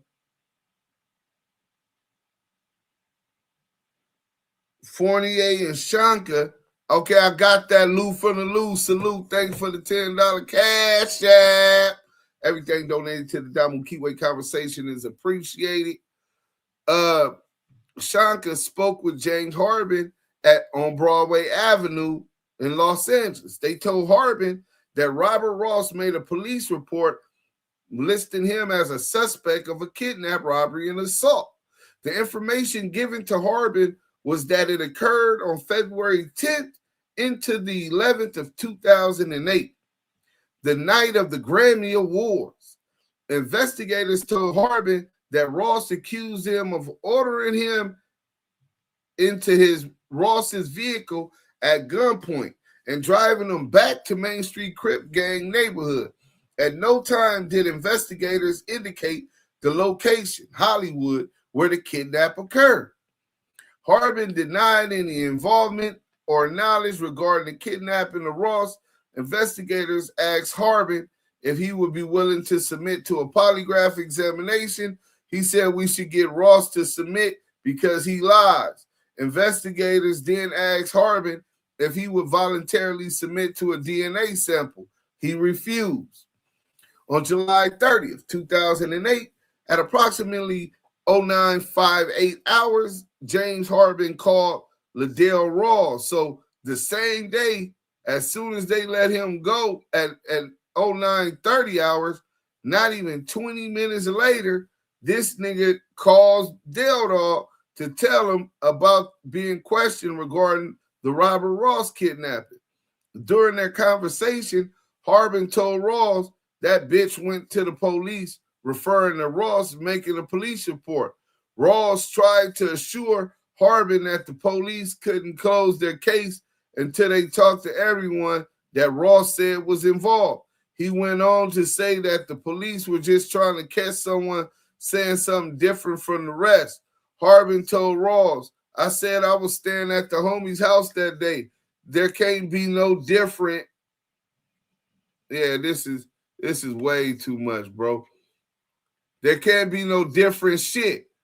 Dogg told Harbin that he didn't need all that coaching and that no one needed to talk to the police.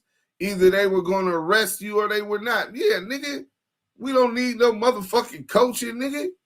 Nigga don't need to talk to the police about nothing.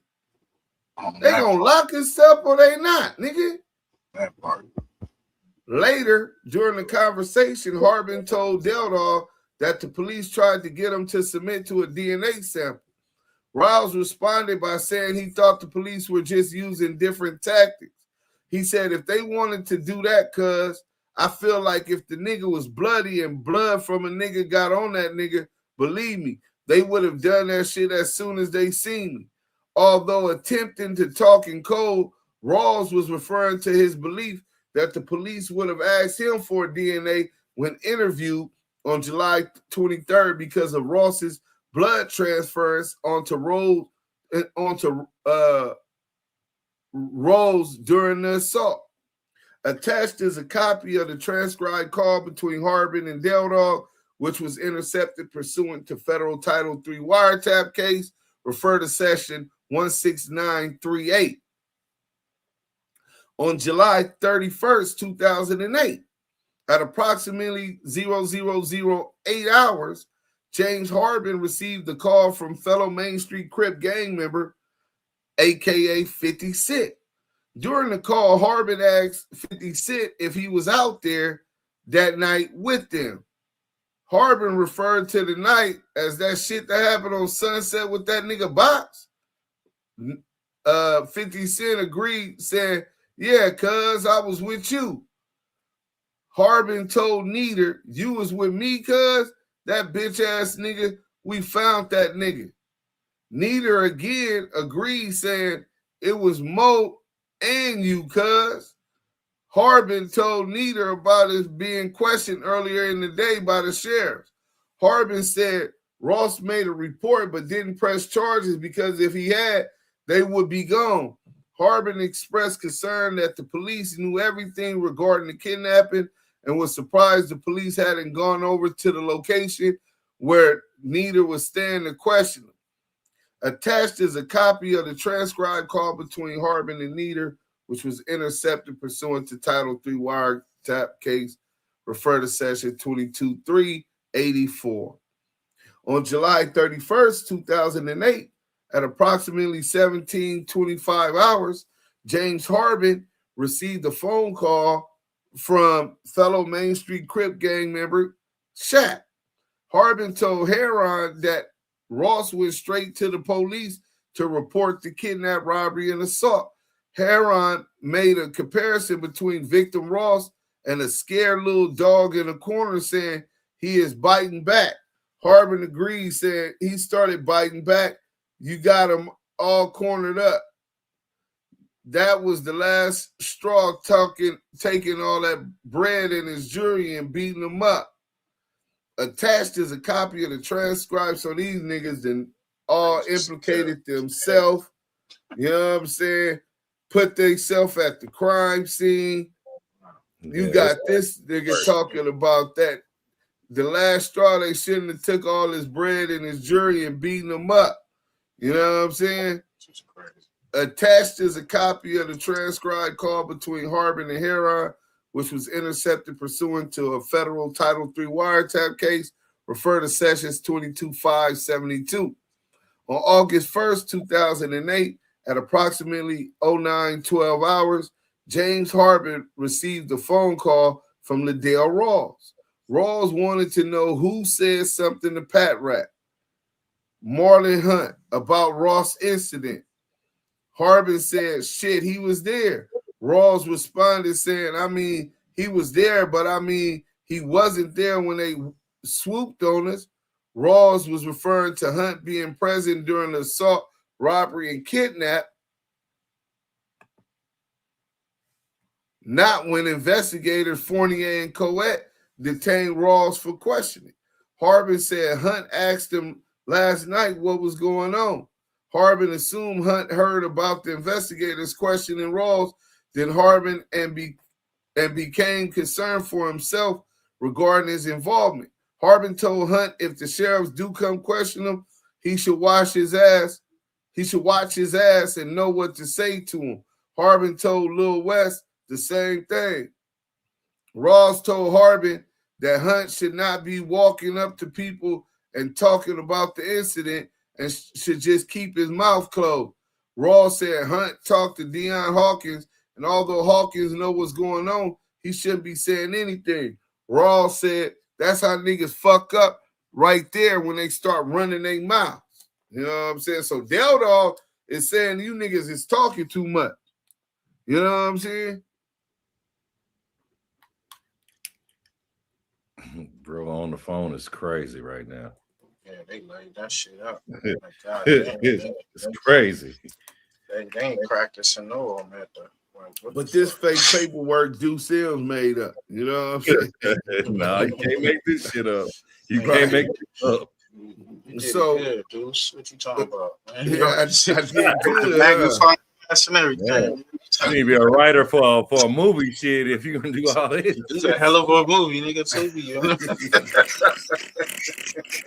Nah, this is Netflix, nigga. Netflix? This is Netflix, nigga. On August 2nd, 2008, at approximately 0859 hours, James Harbin received a phone call from Damu James. Harbin told James that the sheriffs have been following him because someone filed an assault and kidnap report. James asked if the case occurred in the sheriff's jurisdiction. Harbin said no, it was way out on Sunset. James asked when the crime occurred. Harbin said February. So he's on wiretap, confirming dates. Oh, this is nasty work. Maybe he was the rat too. Maybe he was another rat. Possibly. You got to always keep that in there, but it doesn't refer to him as it in here. But attached is a copy of the transcribed call between, because he can't be that slow, bro. And then Del Dog already told the nigga. But sometimes niggas just be spooked. You know what I'm saying? Nigga be spooky J and just be talking too much, bro, because they nervous, you know? So, Harbin and James, which was intercepted pursuant to federal Title III wiretap case, refer to session 22,925. Then on August 3rd, 2008, LAPD investigators received a call from victim Ross. Ross told them that he loaned his car to a friend, Clarence Galbert, a.k.a. Boo. On August the 2nd, Galbert called Ross saying several Main Street Crip gang members came to his house looking for Ross. Liddell Ross was among the group. Ross wanted Ross to come to Galbert's residence, at which time he would return his money and jewelry. Ross got on the phone with Ross and told him to go to Galbert's house and he would return his shit. Ross immediately hung up the phone and called the LAPD. LAPD dispatched several units to Galbert's residence and detained numerous individuals. Among the persons detained was Del Dog and Clarence Galbert. For additional information, refer to the LAPD records. So this nigga let somebody use his car. Check this out. I told you this on Netflix, right? So Stutterbox let one of his homies use his car. Niggas recognize his car at Galbert House, and they like, oh, this nigga Stutterbox over here. Hey, where the box at? Oh, man, he ain't here. Why his car right here? Oh, man, he let me use his car. Well, tell that nigga come over here. We got his jewelry and his money, man. Tell that nigga to pull up. That nigga called that nigga and told that nigga Stutterbox called LAPD, nigga, had the house ready. Oh shit. I gotta be more quicker than that. It was God damn, nigga. Wait, all the time. Man. So Ross told investigators Fournier and Coed that he called Galbert after approximately 90 minutes had passed. Ross said he was mad at Galbert for putting Ross on the phone with him. You know what I'm saying? Galbert explained that Ross had just showed up and didn't give Galbert a choice about making the phone call to Ross. Galbert told Ross he thought Ross was sincere about returning his money and jewelry. Ross told Galbert that he had just gone So this nigga like, man, I thought he was really gonna give you your shit back. He told me to call you, so I called you. You know what I'm saying? To church, and felt Ross had done more good for him than bad, and just wanted to return his property. On August 5th, 2008, at approximately 09:22 hours, Liddell Ross received a phone call from Mark Stevens, right? This is the wiretap, right? Remember all of this detailed information that the sheriffs have been putting into this investigative report, right? That Duse M couldn't write a Netflix movie like this, right? But here it goes, August 5th, the exact same date that they say CS2 back call, right? Liddell Ross received a phone call from Mark Stevens. Ross told Stevens that Ross had gone south, and the police have contacted him. Ross said after church, he stopped over Boo's Clarence Galbert house.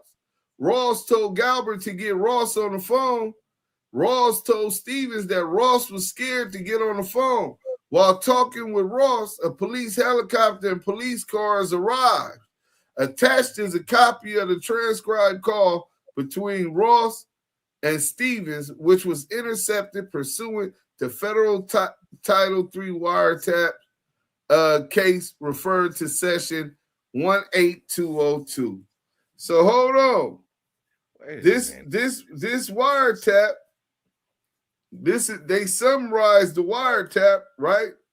But this is the exact same date that CS2 back calls, right? Talking about he got to talk to Dogg. That box went sour. I talked to Dogg, right? This is this is the exact same date, bro. Let me get it. Mind you, that's the title of the movie right there. I talked to Dogg.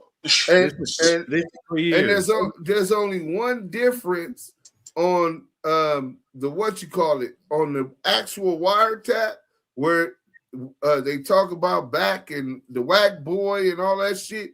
It says 0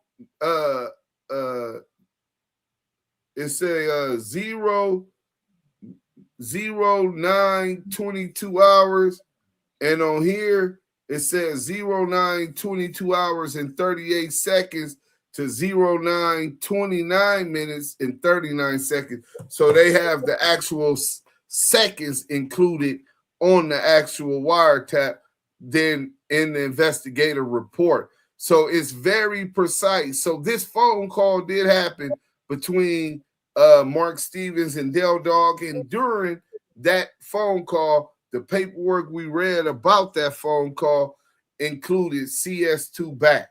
You know what I'm saying? So, and the number matched also. The session, the wiretap title 3 wiretap session is 18202, and that's the same session of the actual wiretap that says CS2 back, right? So on August 21st, 2008, at approximately 1300 hours, investigators went to LAPD Parker Center Jail to speak with Marlon Hunt, aka Pat Rat, who was in custody on an unrelated matter. Hunt admitted knowing victim Ross, but denied any knowledge of the kidnap, robbery, and assault. On August 26, 2008, at approximately 14:03 hours, investigators Fournier and Coet went to Men's Central Jail to speak with Taekwon Wingate, SK, regarding this case. Prior to speaking with him, investigator advised him of his Miranda rights. Wingate said he understood his rights and agreed to speak with them without an attorney present. Investigators asked Wingate if he knew victim Ross and if he had any information regarding his case. Wingate told investigators that he had only heard of victim Ross and did not know him personally, and that he had no knowledge of the kidnap, robbery, and assault. Investigators, using a ruse, asked, how is it possible that his Wingate's fingerprints were in the rear seat of victim Ross's vehicle. So they're lying to him using the ruse, which is common tactic what the police do. That's why niggas say you don't believe the police over your homeboys. But 600 and Eddie Boy believe the police over Big U, right? But because the police can lie, bro. It's their job. Wingate said, wait, hold on, where was I at? Okay. So Wingate told investigators that he is on, okay, hold on, where we was at. Boom. Wingate said he was in Hollywood with his girlfriend Doris, NFD, when he saw several nice-looking cars parked along the road. Wingate said the cars were open, so he would get inside and look around. He said there must have been something big going on because there was paparazzi all around. Investigators asked Wingate if one of the vehicles he sat in was a Rolls Royce. He replied by saying yes. It was either a white or tan color Rolls Royce. It should be noted that victim Ross drove an off-white color Rolls Royce the night of the incident. Right? Right. Page 10. Right? On August 26, 2008, at 14 hours and 45 hours Pacific Standard Time, investigators placed a call to Mark Stevens' place of business, Deja 34 in Atlanta, Georgia. No one answered the phone, and investigators left a message on his voicemail. The message was as follows and was tape recorded on our end. Yes, hello, this is Detective Fournier with the LA County Sheriff's Department Homicide Bureau.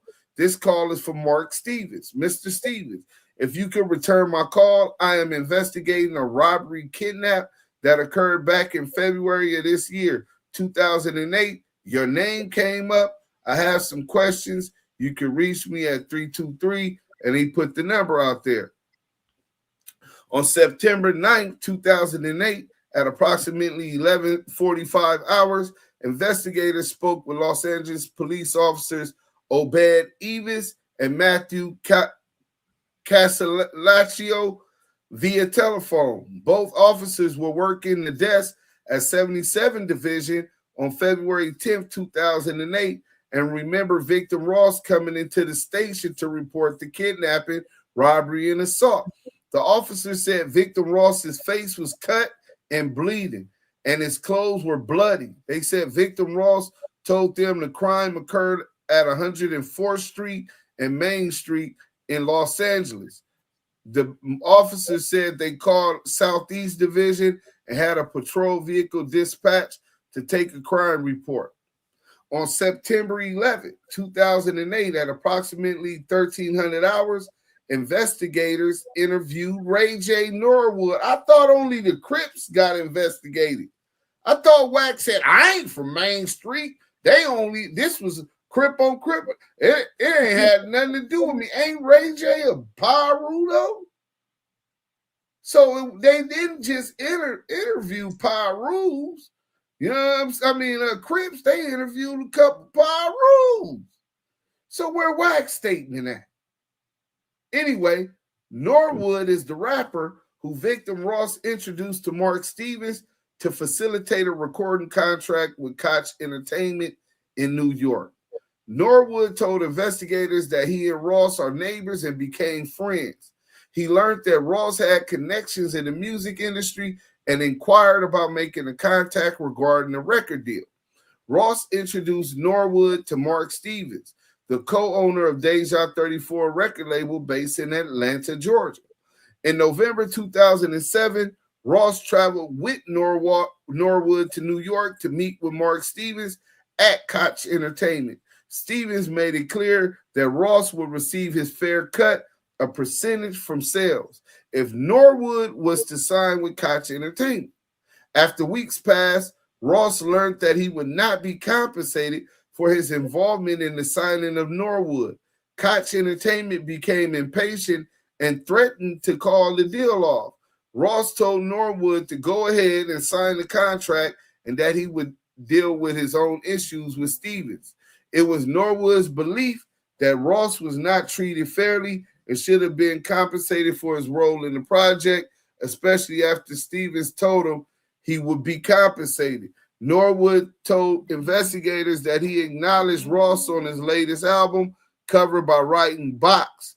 Thanks for putting this whole deal together." So Money Mark Stevens did pull a dirtbag move on Box. You know what I'm saying? Wait, that was page what? Yeah, that was page 10. Page 11. On September 17, 2008, investigators interviewed Mark Edward Stevens at the Los Angeles. So we heard Stutterbox's statement to police. We heard Stutterbox call the police when they was when he let his homie use his car, and then we just heard the interview that the sheriffs did with Ray J, right? Because everything goes back to the Ray J deal. Who did Ray J say was on that deal with him? CS2 back. So they interviewed Mark Edward Stevens at the LA County Sheriff's Homicide Bureau. Also present during the interview was Mr. Stevens' attorney, Nicholas Tarsich. That's who we got to interview, because Mark Stevens said his attorney is the one that told him, he like, man, I don't know no back. He said, nah, that's Wack. You know what I'm saying? So investigators asked Stevens how he first learned of the kidnap investigation regarding Robert Ross. Stevens, so first, remember, Stutterbox already implicated WACK100 and that he sent WACK100 with this blackmail message about the videotape. Now here come Mark Stevens to corroborate that. Stevens said after investigators left a message saying they wanted to talk to him regarding the kidnapping and assault investigations occurring in LA, he deducted that Ross was the victim. He believed this because several months ago he received a phone call from Ross's brother and recording artist Ray J telling him that Ross had been beaten up. Stevens later said he received calls from Ross's brother and Cash Jones. Stevens claimed no knowledge of the kidnapping. Stevens told investigators that he is the business partner and longtime friend of Shaquille O'Neal. Together, they own a recording company called Deja 34 Enterprises.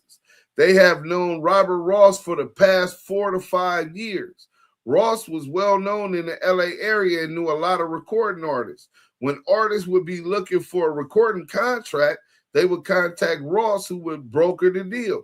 During the latter part of 2007, Ross introduced the recording artist Ray J to Stevens. Ross flew with Ray J to New York to meet the executives from Koch Entertainment. Ray J signed a recording contract with Koch Entertainment. Ross was paid $20,000 for a finder's fee by Deja 34, according to Stevens. Ross thought he should have been paid a percentage of the total deal and was not happy with this amount he received. Stevens said there was no contract for Ross's involvement in the deal and felt he was adequately compensated. During the same period of time, O'Neal and Stevens felt Ross was causing too much bad publicity for them because he had been arrested for possession of a firearm and was dropping O'Neal's name to police when stopped for a traffic violation. O'Neal and Stevens therefore made the decision to sever all ties with Stutterbox. Within the next couple, right? So now within the next couple months, Stevens received a voicemail message from Stutterbox stating, "I need to talk to you, man. The big fella, he's slipping. He's making a lot of mistakes." Soon after, Stevens received a call from Cash Jones. Jones told him that Ross had a videotape of Shaquille O'Neal having sex with a woman, not his wife, at Box's house, and that Box could take the tape to TMZ and get a lot of money. Imagine, I said, hey, check this out. Hey, Fam West, go tell that nigga Southern Force I got videotape of him fucking a bitch that ain't even his wife. You know what I'm saying? In my house, nigga. And TMZ will pay a lot of money for this motherfucker. So, nigga, that nigga owe me some money. So yeah, just go tell that nigga that. You know what I'm saying? And you actually go do that. That's a conspiracy to blackmail. That's a conspiracy to extortion. So not only do you got Stutterbox saying he sent Wack to do that, now you got Mark Stevens saying, yeah, he did come to me and Shaq with that message. You know what I'm saying? So investigators asked Stevens if Ross, Jones, or anyone else, on TMZ, we got a lot of money. Investigators asked Stevens where he was during the evening of February 10th, 2008. He first said he was in Las Vegas when he received the phone calls from Ross's brother and Cash Jones telling him about Ross being assaulted. So Wack is the one telling him, yeah, the nigga Box got kidnapped. He got assaulted and all of this shit, right? Wack is on the phone and all up in this mix, bro. Same shit he do, yeah. Same shit with this big UK. Nasty work. Nasty motherfucking work. Stevens later said, I ain't got nothing to do with no I ain't from Main Street. I ain't never stepped a foot in Main Street. See, he tries to use the gang divide to distance himself. But even though the Main Streets were outsourced, allegedly outsourced, to do the alleged kidnapping, assault, and robbery of Stutterbox, if you believe that theory, it was really more from a record deal gone bad. It was really something that had to do with Deja 34 Enterprises, right? And a deal gone bad, and it was that circle. You know what I'm saying? Who would know more about it? What's going on? That's why they interview Ray J. That's why they interview Mark Stevens, and that's why they interview Shaq. So he said Cash Jones is the one that told him, Cash Jones and Stutterbox's brother, the one that told him about Box getting assaulted and robbed and all of that. However, it was 3 to 4 days after the assault occurred. Stevens later said he thought he was in New Orleans on the night of the incident. However, he would have to check his calendar when he returned, right? Wait, what page was that? Oh, that was page 11. So Cash Jones all through this. Bam. Investigators asked when he got back home, he'll check his calendar when he got back to Atlanta. Investigators asked Stevens if he was acquainted with any members of the Main Street Crip gang. Stevens said he met Lil Shaq, West, Big Herb, Dale Dogg, and Gumby through Stutterbox when him and Shaq helped fund the food and toy drive. Additionally, Stevens and O'Neal's company filmed a documentary about the Main Street Crip gang. Investigators asked Stevens if he associated on a personal level with any of the Main Street Crip gang members. He said neither he nor O'Neal had that type of relationship with any of the members of the Main Street Crip gang. Stevens did admit that he would talk on occasions to Liddell Rawls. He claimed it was on a business level because Rawls organized 3 events throughout the year: a food drive around Thanksgiving, a toy drive around Christmas, and another food drive during the summer. Stevens said he last received a phone call from Rawls about a month ago asking if he was still coming to Los Angeles for the summer food drive.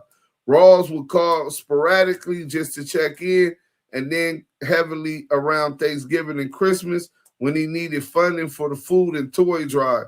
Stevens said it was strictly business dealing with Rawls. He would only call Rawls to return his phone calls. Stevens claimed that he never initiated a phone call. Stevens denied that Rawls ever phoned him to tell him about the kidnapping and assault. Investigators asked Stevens if O'Neal ever suspected Ross of having an affair with his wife, Shani.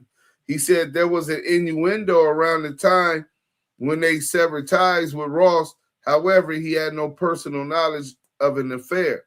At one point during the interview, Stevens talked hypothetically regarding the sex tape, saying, I bring a girl to your house to do whatever, to eat lunch, have sex, party, whatever, but I leave.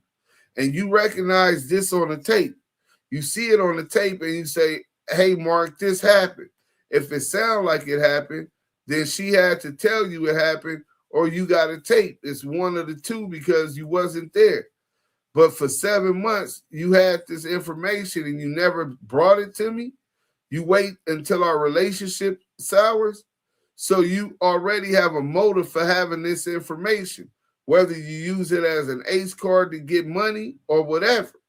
Investigators found this statement interesting because it is exactly how Ross said it happened. Ross brought some girls to his house with O'Neal. Ross left the house for a period of time. He returned home and checked the surveillance footage and found O'Neal having sex with one of the women that Ross invited to his home. Yeah, that nigga Stutterbox was on some creep shit the whole time. Yeah, man. Hell yeah. So nasty. Yeah, because if I got you on tape, first I don't even want to see you on tape. But if I go through my security and I'm like, oh, that nigga knocked the bitch down on my couch. Well, at least the nigga cleaned the shit up. Hey, nigga, why you didn't tell me you did all that? What you mean? Look, bro, I got the tape. You want me to destroy it? You want it? It's you and the bitch. Oh, no, man, destroy the shit. I'm going to destroy it. I'm not finna be holding that, but the nigga got money. See that in LA, and that game played at a different level, man. These niggas be trying to gain leverage. He like, oh shit. He said, hell yeah, they done fucked me out the deal too. Oh yeah, I'm about to get this shit. Yeah, but this was before they fucked him out the deal. You know what I'm saying? That's why he had a corrupted heart from the beginning, bro. Grimy ass. Yeah, it's him to do that shit from get-go. That shit lame as hell. He had him in the video and everything. All right, CJ. Wack say he got Black Sam paperwork. Let's see how it take him to produce it. Yeah, right. But hold on. Let me get back to it because this is Shaquille O'Neal's interview with the sheriff department, right? On September 23rd, 2008, investigators interviewed Shaquille O'Neal in a locker room at the Gallon Center, Los Angeles. You know, USC fighting the Trojans. Dun, dun, dun, dun, dun, dun, dun, dun. You know what I'm saying? Also present during this interview was Mr. O'Neal's attorney, Nicholas Tonsich. Investigators asked O'Neal if he knew why he was being interviewed. O'Neal said that he was believed it had something to do with the Robert Ross kidnapping, robbery, and assault. We asked O'Neal what his relationship was with victim Ross. O'Neal said he had known victim Ross for approximately 4 to 5 years. He was unsure who introduced him to the victim, but believes it was at a party in LA. O'Neal said Ross knew a lot of people and assisted him in networking around Los Angeles. He knew Ross was from a gang neighborhood, Main Street Crips, and was trying to help Ross better himself. Ross introduced O'Neal to several members of the Main Street Crips while doing toy donations in South Central Los Angeles. Some of the nicknames of the gang members he met were Dogg and Lil Shaq. On several occasions, Dogg called O'Neal's partner, Mark Stevens, and asked for basketball tickets when he was playing with the LA Lakers. O'Neal claimed that he never spoke personally with Dogg over the phone. On one occasion, Ross gave O'Neal a necklace with diamonds depicting a bulldog. Ross told him it was a gift from Dogg. O'Neal had a juror duplicate the necklace and returned the original to Ross to return to Dogg. He said he did not feel right about receiving such a lavish gift from Dogg. As time went by, Ross began getting in trouble with the police. On several occasions, Ross would tell the police that he was with O'Neal in an effort to avoid arrests or citations. O'Neal told investigators that in 2007, Ross brought the rapper Ray J to Koch record label through his partner, Mark Stevens. There was a disagreement over the money between Ross and Stevens. However, he did not know the details of their agreement. Due to Ross's numerous negative contacts with law enforcement, O'Neal severed ties with Ross approximately 1 year ago. O'Neal believed it would be bad for his image to continue his affiliation with Ross. Ross continued to try to contact O'Neal by way of his personal assistants and through Mark Stevens. Earlier in the year, Ross told Stevens he had a sex tape of O'Neal. O'Neal believed it was Ross's attempt to get O'Neal to call him. O'Neal said during that time period, he and his wife were in the process of getting a divorce and did not care if Ross went public with the tape. If in fact the tape existed, he told Stevens to pass that message to Ross. So Shaq said, nigga, I'm already going through a divorce with my wife. Nigga, I don't give a fuck about her finding out about that tape. Investigators told O'Neal that Ross alleged he had ordered the kidnapping and had Stevens placed the call. What, Sky? Okay, wait. Oh, she hungry. Wait, what time is it? 7:33. Okay, I'm going to feed you in a minute. Get in. All right. And so in an attempt to get the sex tape, O'Neal adamantly denied this accusation and said neither he nor Stevens were involved with the crime. Investigators told O'Neal that they had proof that Stevens was in contact with members of the Main Street Crips on or around the day of the kidnapping. Investigators asked O'Neal if Stevens would order such a violent crime to protect him without his knowledge or consent. O'Neal said he has known Stevens for many years and does not believe he would commit such an act. Our interview was concluded, right? So on August 28, 2008, investigators wrote a search warrant for cellular phones and cell sites for the above-mentioned individuals. The warrant was signed by the Honorable Judge Roger Ito. So Judge Ito was at Norwalk Superior Court. The search warrant was then faxed to both T-Mobile and Sprint Nextel corporations. Investigators received information from T-Mobile that they maintained cell site information for a period of 6 months and that the time had expired for the cell site information requested.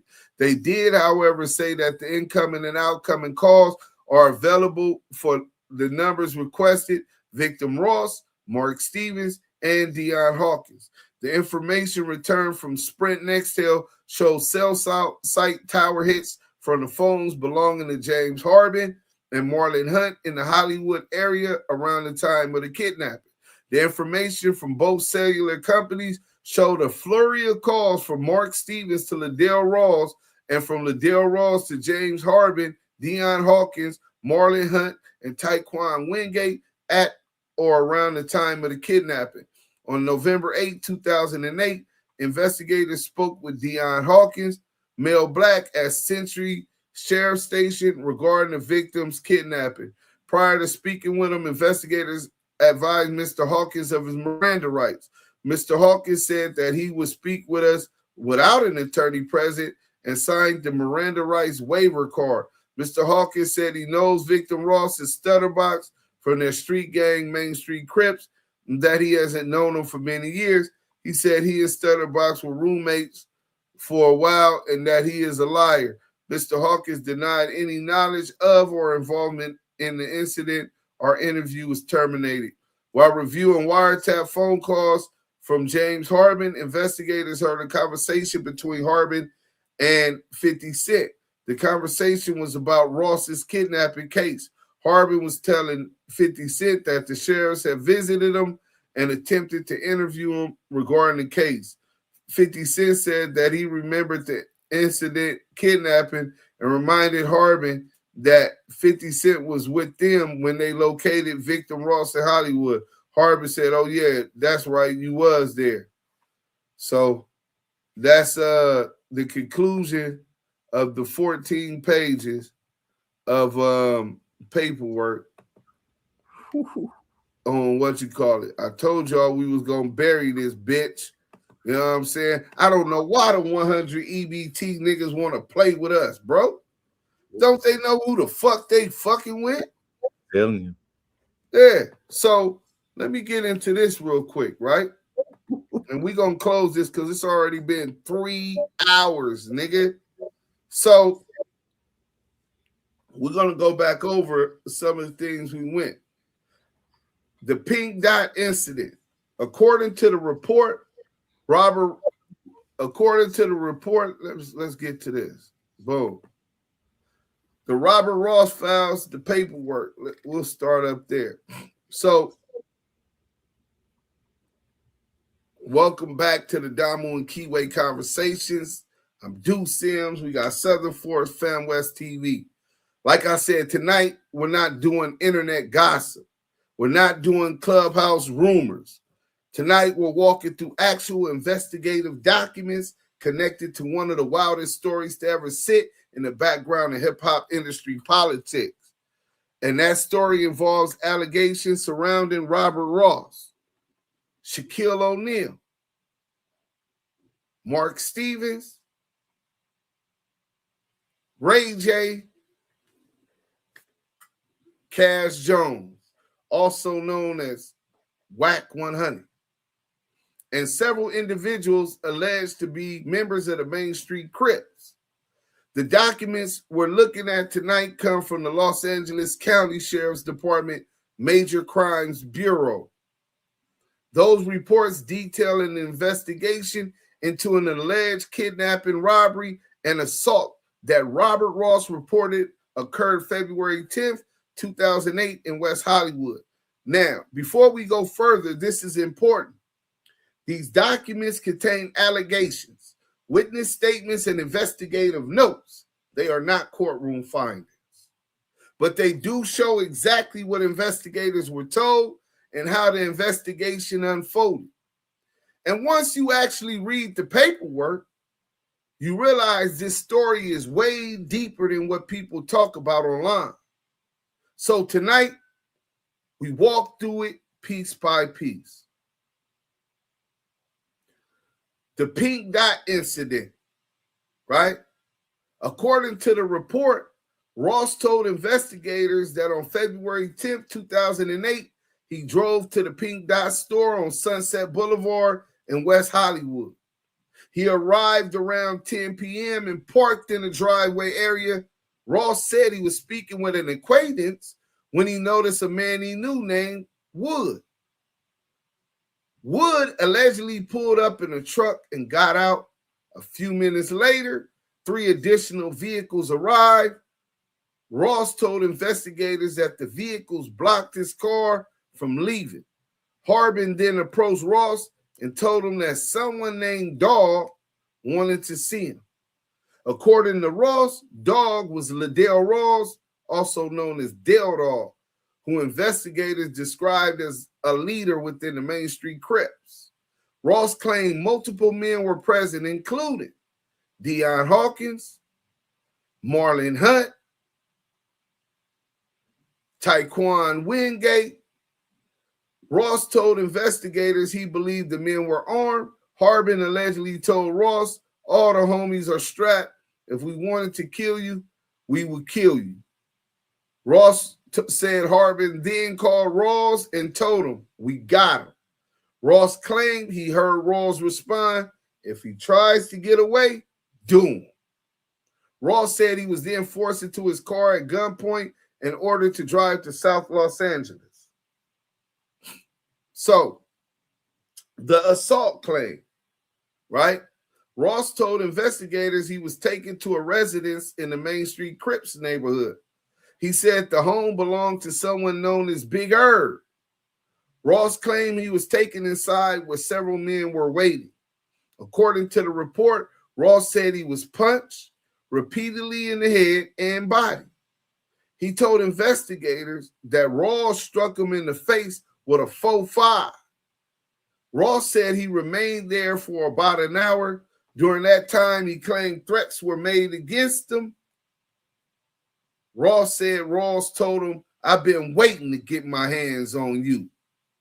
Ross also claimed Ross said Mark and Shaq know who the real boss is now. Ross said after the beating, he was taken to a studio area behind the house. Ross told investigators the men took a diamond necklace, a Rolex watch, and 15 diamond earrings and $15,000. That nigga Stutterbox told him everything, and they demanded $100,000 in the videotape. And that's where this story takes a turn into the music business. The Ray J deal. Ross told investigators the dispute started over a record deal involving Ray J. Ross said he introduced Ray J to Mark Stevens, a music executive connected to Deja 34 Enterprises. Stevens also reportedly a business partner of Shaquille O'Neal. Ross claimed he helped broker a meeting with Koch Entertainment in New York. Ray J later signed a deal with Koch. Ross told investigators he expected to receive a percentage of the deal, but according to Ross, Stevens later told him he would receive no money. Ross said he then tried contacting Shaq to resolve the dispute. The sextape claim, right? Now here's the part that pushed the situation into dangerous territory. According to Ross's statement to investigators, Ross told Stevens and O'Neal that he had surveillance footage from his house showing O'Neal with another woman. Ross later admitted to investigators that the footage had been recorded over and he never downloaded it. Ross told investigators he had been bluffing about the tape to pressure Stevens into paying him money he believed he was owed. The report states that Ross had a friend named Cash Jones deliver a message tape, and investigators noted that the alleged kidnapping occurred about 2 weeks after that message was delivered. These is key points y'all got to remember. The investigation. Now here's where the 2 pages that we went through became important. The case was initially handled by West Hollywood Sheriff's Station, but because several suspects were connected to an ongoing federal investigation into the Main Street Crips, the case was transferred to the Major Crimes Bureau. Investigators Paul Fournier and Michael Coet took over the investigation, and they had a strategy. According to the report, investigators deliberately attempted to stimulate conversations between suspects so those conversations could be captured on federal wiretaps. Be careful out here. They expected the suspects to talk, and they wanted those conversations recorded. Be careful, bro, what y'all doing out here if you in them streets. The wiretaps. Wiretap recordings later captured several conversations. One conversation allegedly involved Kevin Heron calling James Harbin. Heron told Harbin that sheriff detectives had detained him and other gang members of the gang and questioned them about the Ross incident. Harbin reportedly referred to Ross as Box. Later that same day, investigators say Ross called Harbin. Ross reportedly said Ross had gone to the police about the kidnapping. Harbin allegedly responded, "That's a long time ago. What's this dude doing now?" This is what they were talking about on this wiretap, bro. This is part of why they got indicted, right? So police asked him to submit to a polygraph test. Investigators then asked him to provide a DNA sample. He also refused all of that. Phone records. Investigators later reviewed cell phone records connected to several individuals. The report states the phone data showed numerous calls between suspects around the time of the incident. Those calls included communication between Mark Stevens, LaDale Ross, Money Mark Stevens and Dale Dogg, James Harbin, Deion Hawkins, Taekwon Wingate. However, several individuals interviewed by investigators denied participating in the kidnapping and the assault. Shaquille O'Neal, right? Investigators also interviewed Shaq. O'Neal told investigators he had known Ross for several years. Ross had introduced him to some members of the Main Street Crips. during a charity event, which is common. There's no crime in that. O'Neal denied any involvement in the kidnapping or the assault. He said he eventually cut ties with Stutterbox because Box was bringing unwanted legal attention. O'Neal also said Ross had previously told him about a videotape, but he believed Ross was simply trying to get him to return his calls. So, to close this, when you step back and you look at everything, this entire situation was a mix of music industry business disputes, street politics, personal relationships, and a federal gang investigation happening at the same damn time. And the biggest takeaway here is this. Most people talking about this story online have never even read the paperwork. But once you read the paperwork and the documents, you see exactly what investigators were looking at. Phone calls, wiretaps, witness statements, and an alleged kidnapping that sits right in the middle of the hip-hop industry's history. Tonight, we are examining series of the Title III federal wiretap transcripts connected to an investigation involving Robert Ross, also known as Stutterbox, Shaquille O'Neal, Mark Stevens, and individuals tied to the Main Street Crips. The intercepted call took place on August 5th, 2008. It lasted just over 7 minutes. During the call, Mark Stevens tells Dogg that someone identified as CS2 Back, nicknamed Back, wants Dale's phone number. According to the transcript, Back needs to talk to Dale. It's important. The conversation revolves around an incident involving Robert Ross, known by the name Box. At one point, the report states Box went sour. In street language, that usually means the nigga telling or the nigga did something foul, right? But the transcript raises an even more interesting question. It says that Back warned that the phone lines might be compromised. In other words, someone believed that the phones were tapped. And remember, this was a federal Title III wiretap. So the obvious question became, how did Back know that was tapped? Was it his instinct, street paranoia, or did Stutterbox telling on him get him caught up on the wiretap? Mark Stevens' phone and investigators believe Stevens was involved in gang business and operations, but things become even more interesting when we look at the confidential source report. According to federal documents, CS2 did not have deep knowledge of the organization. The report says CS2 only had limited information about the gang's activities and structure. It even states CS2 refused to testify in court because he feared retaliation, believing the gang might orchestrate his execution if they learned out he was cooperating. But here's why the story takes another turn. I personally interviewed Mark Stevens.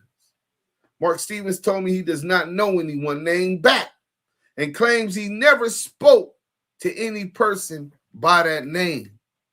Instead, Mark Stevens told me that his lawyers told him that Back in the paperwork is Wack. So if Back is really Wack, it shouldn't have never said confidential source number 2 Back, aka the Wack boy. It should have said confidential source number 2 Wack, aka the Wack boy. This is the Damu Kiwe Conversation. We out. Salute.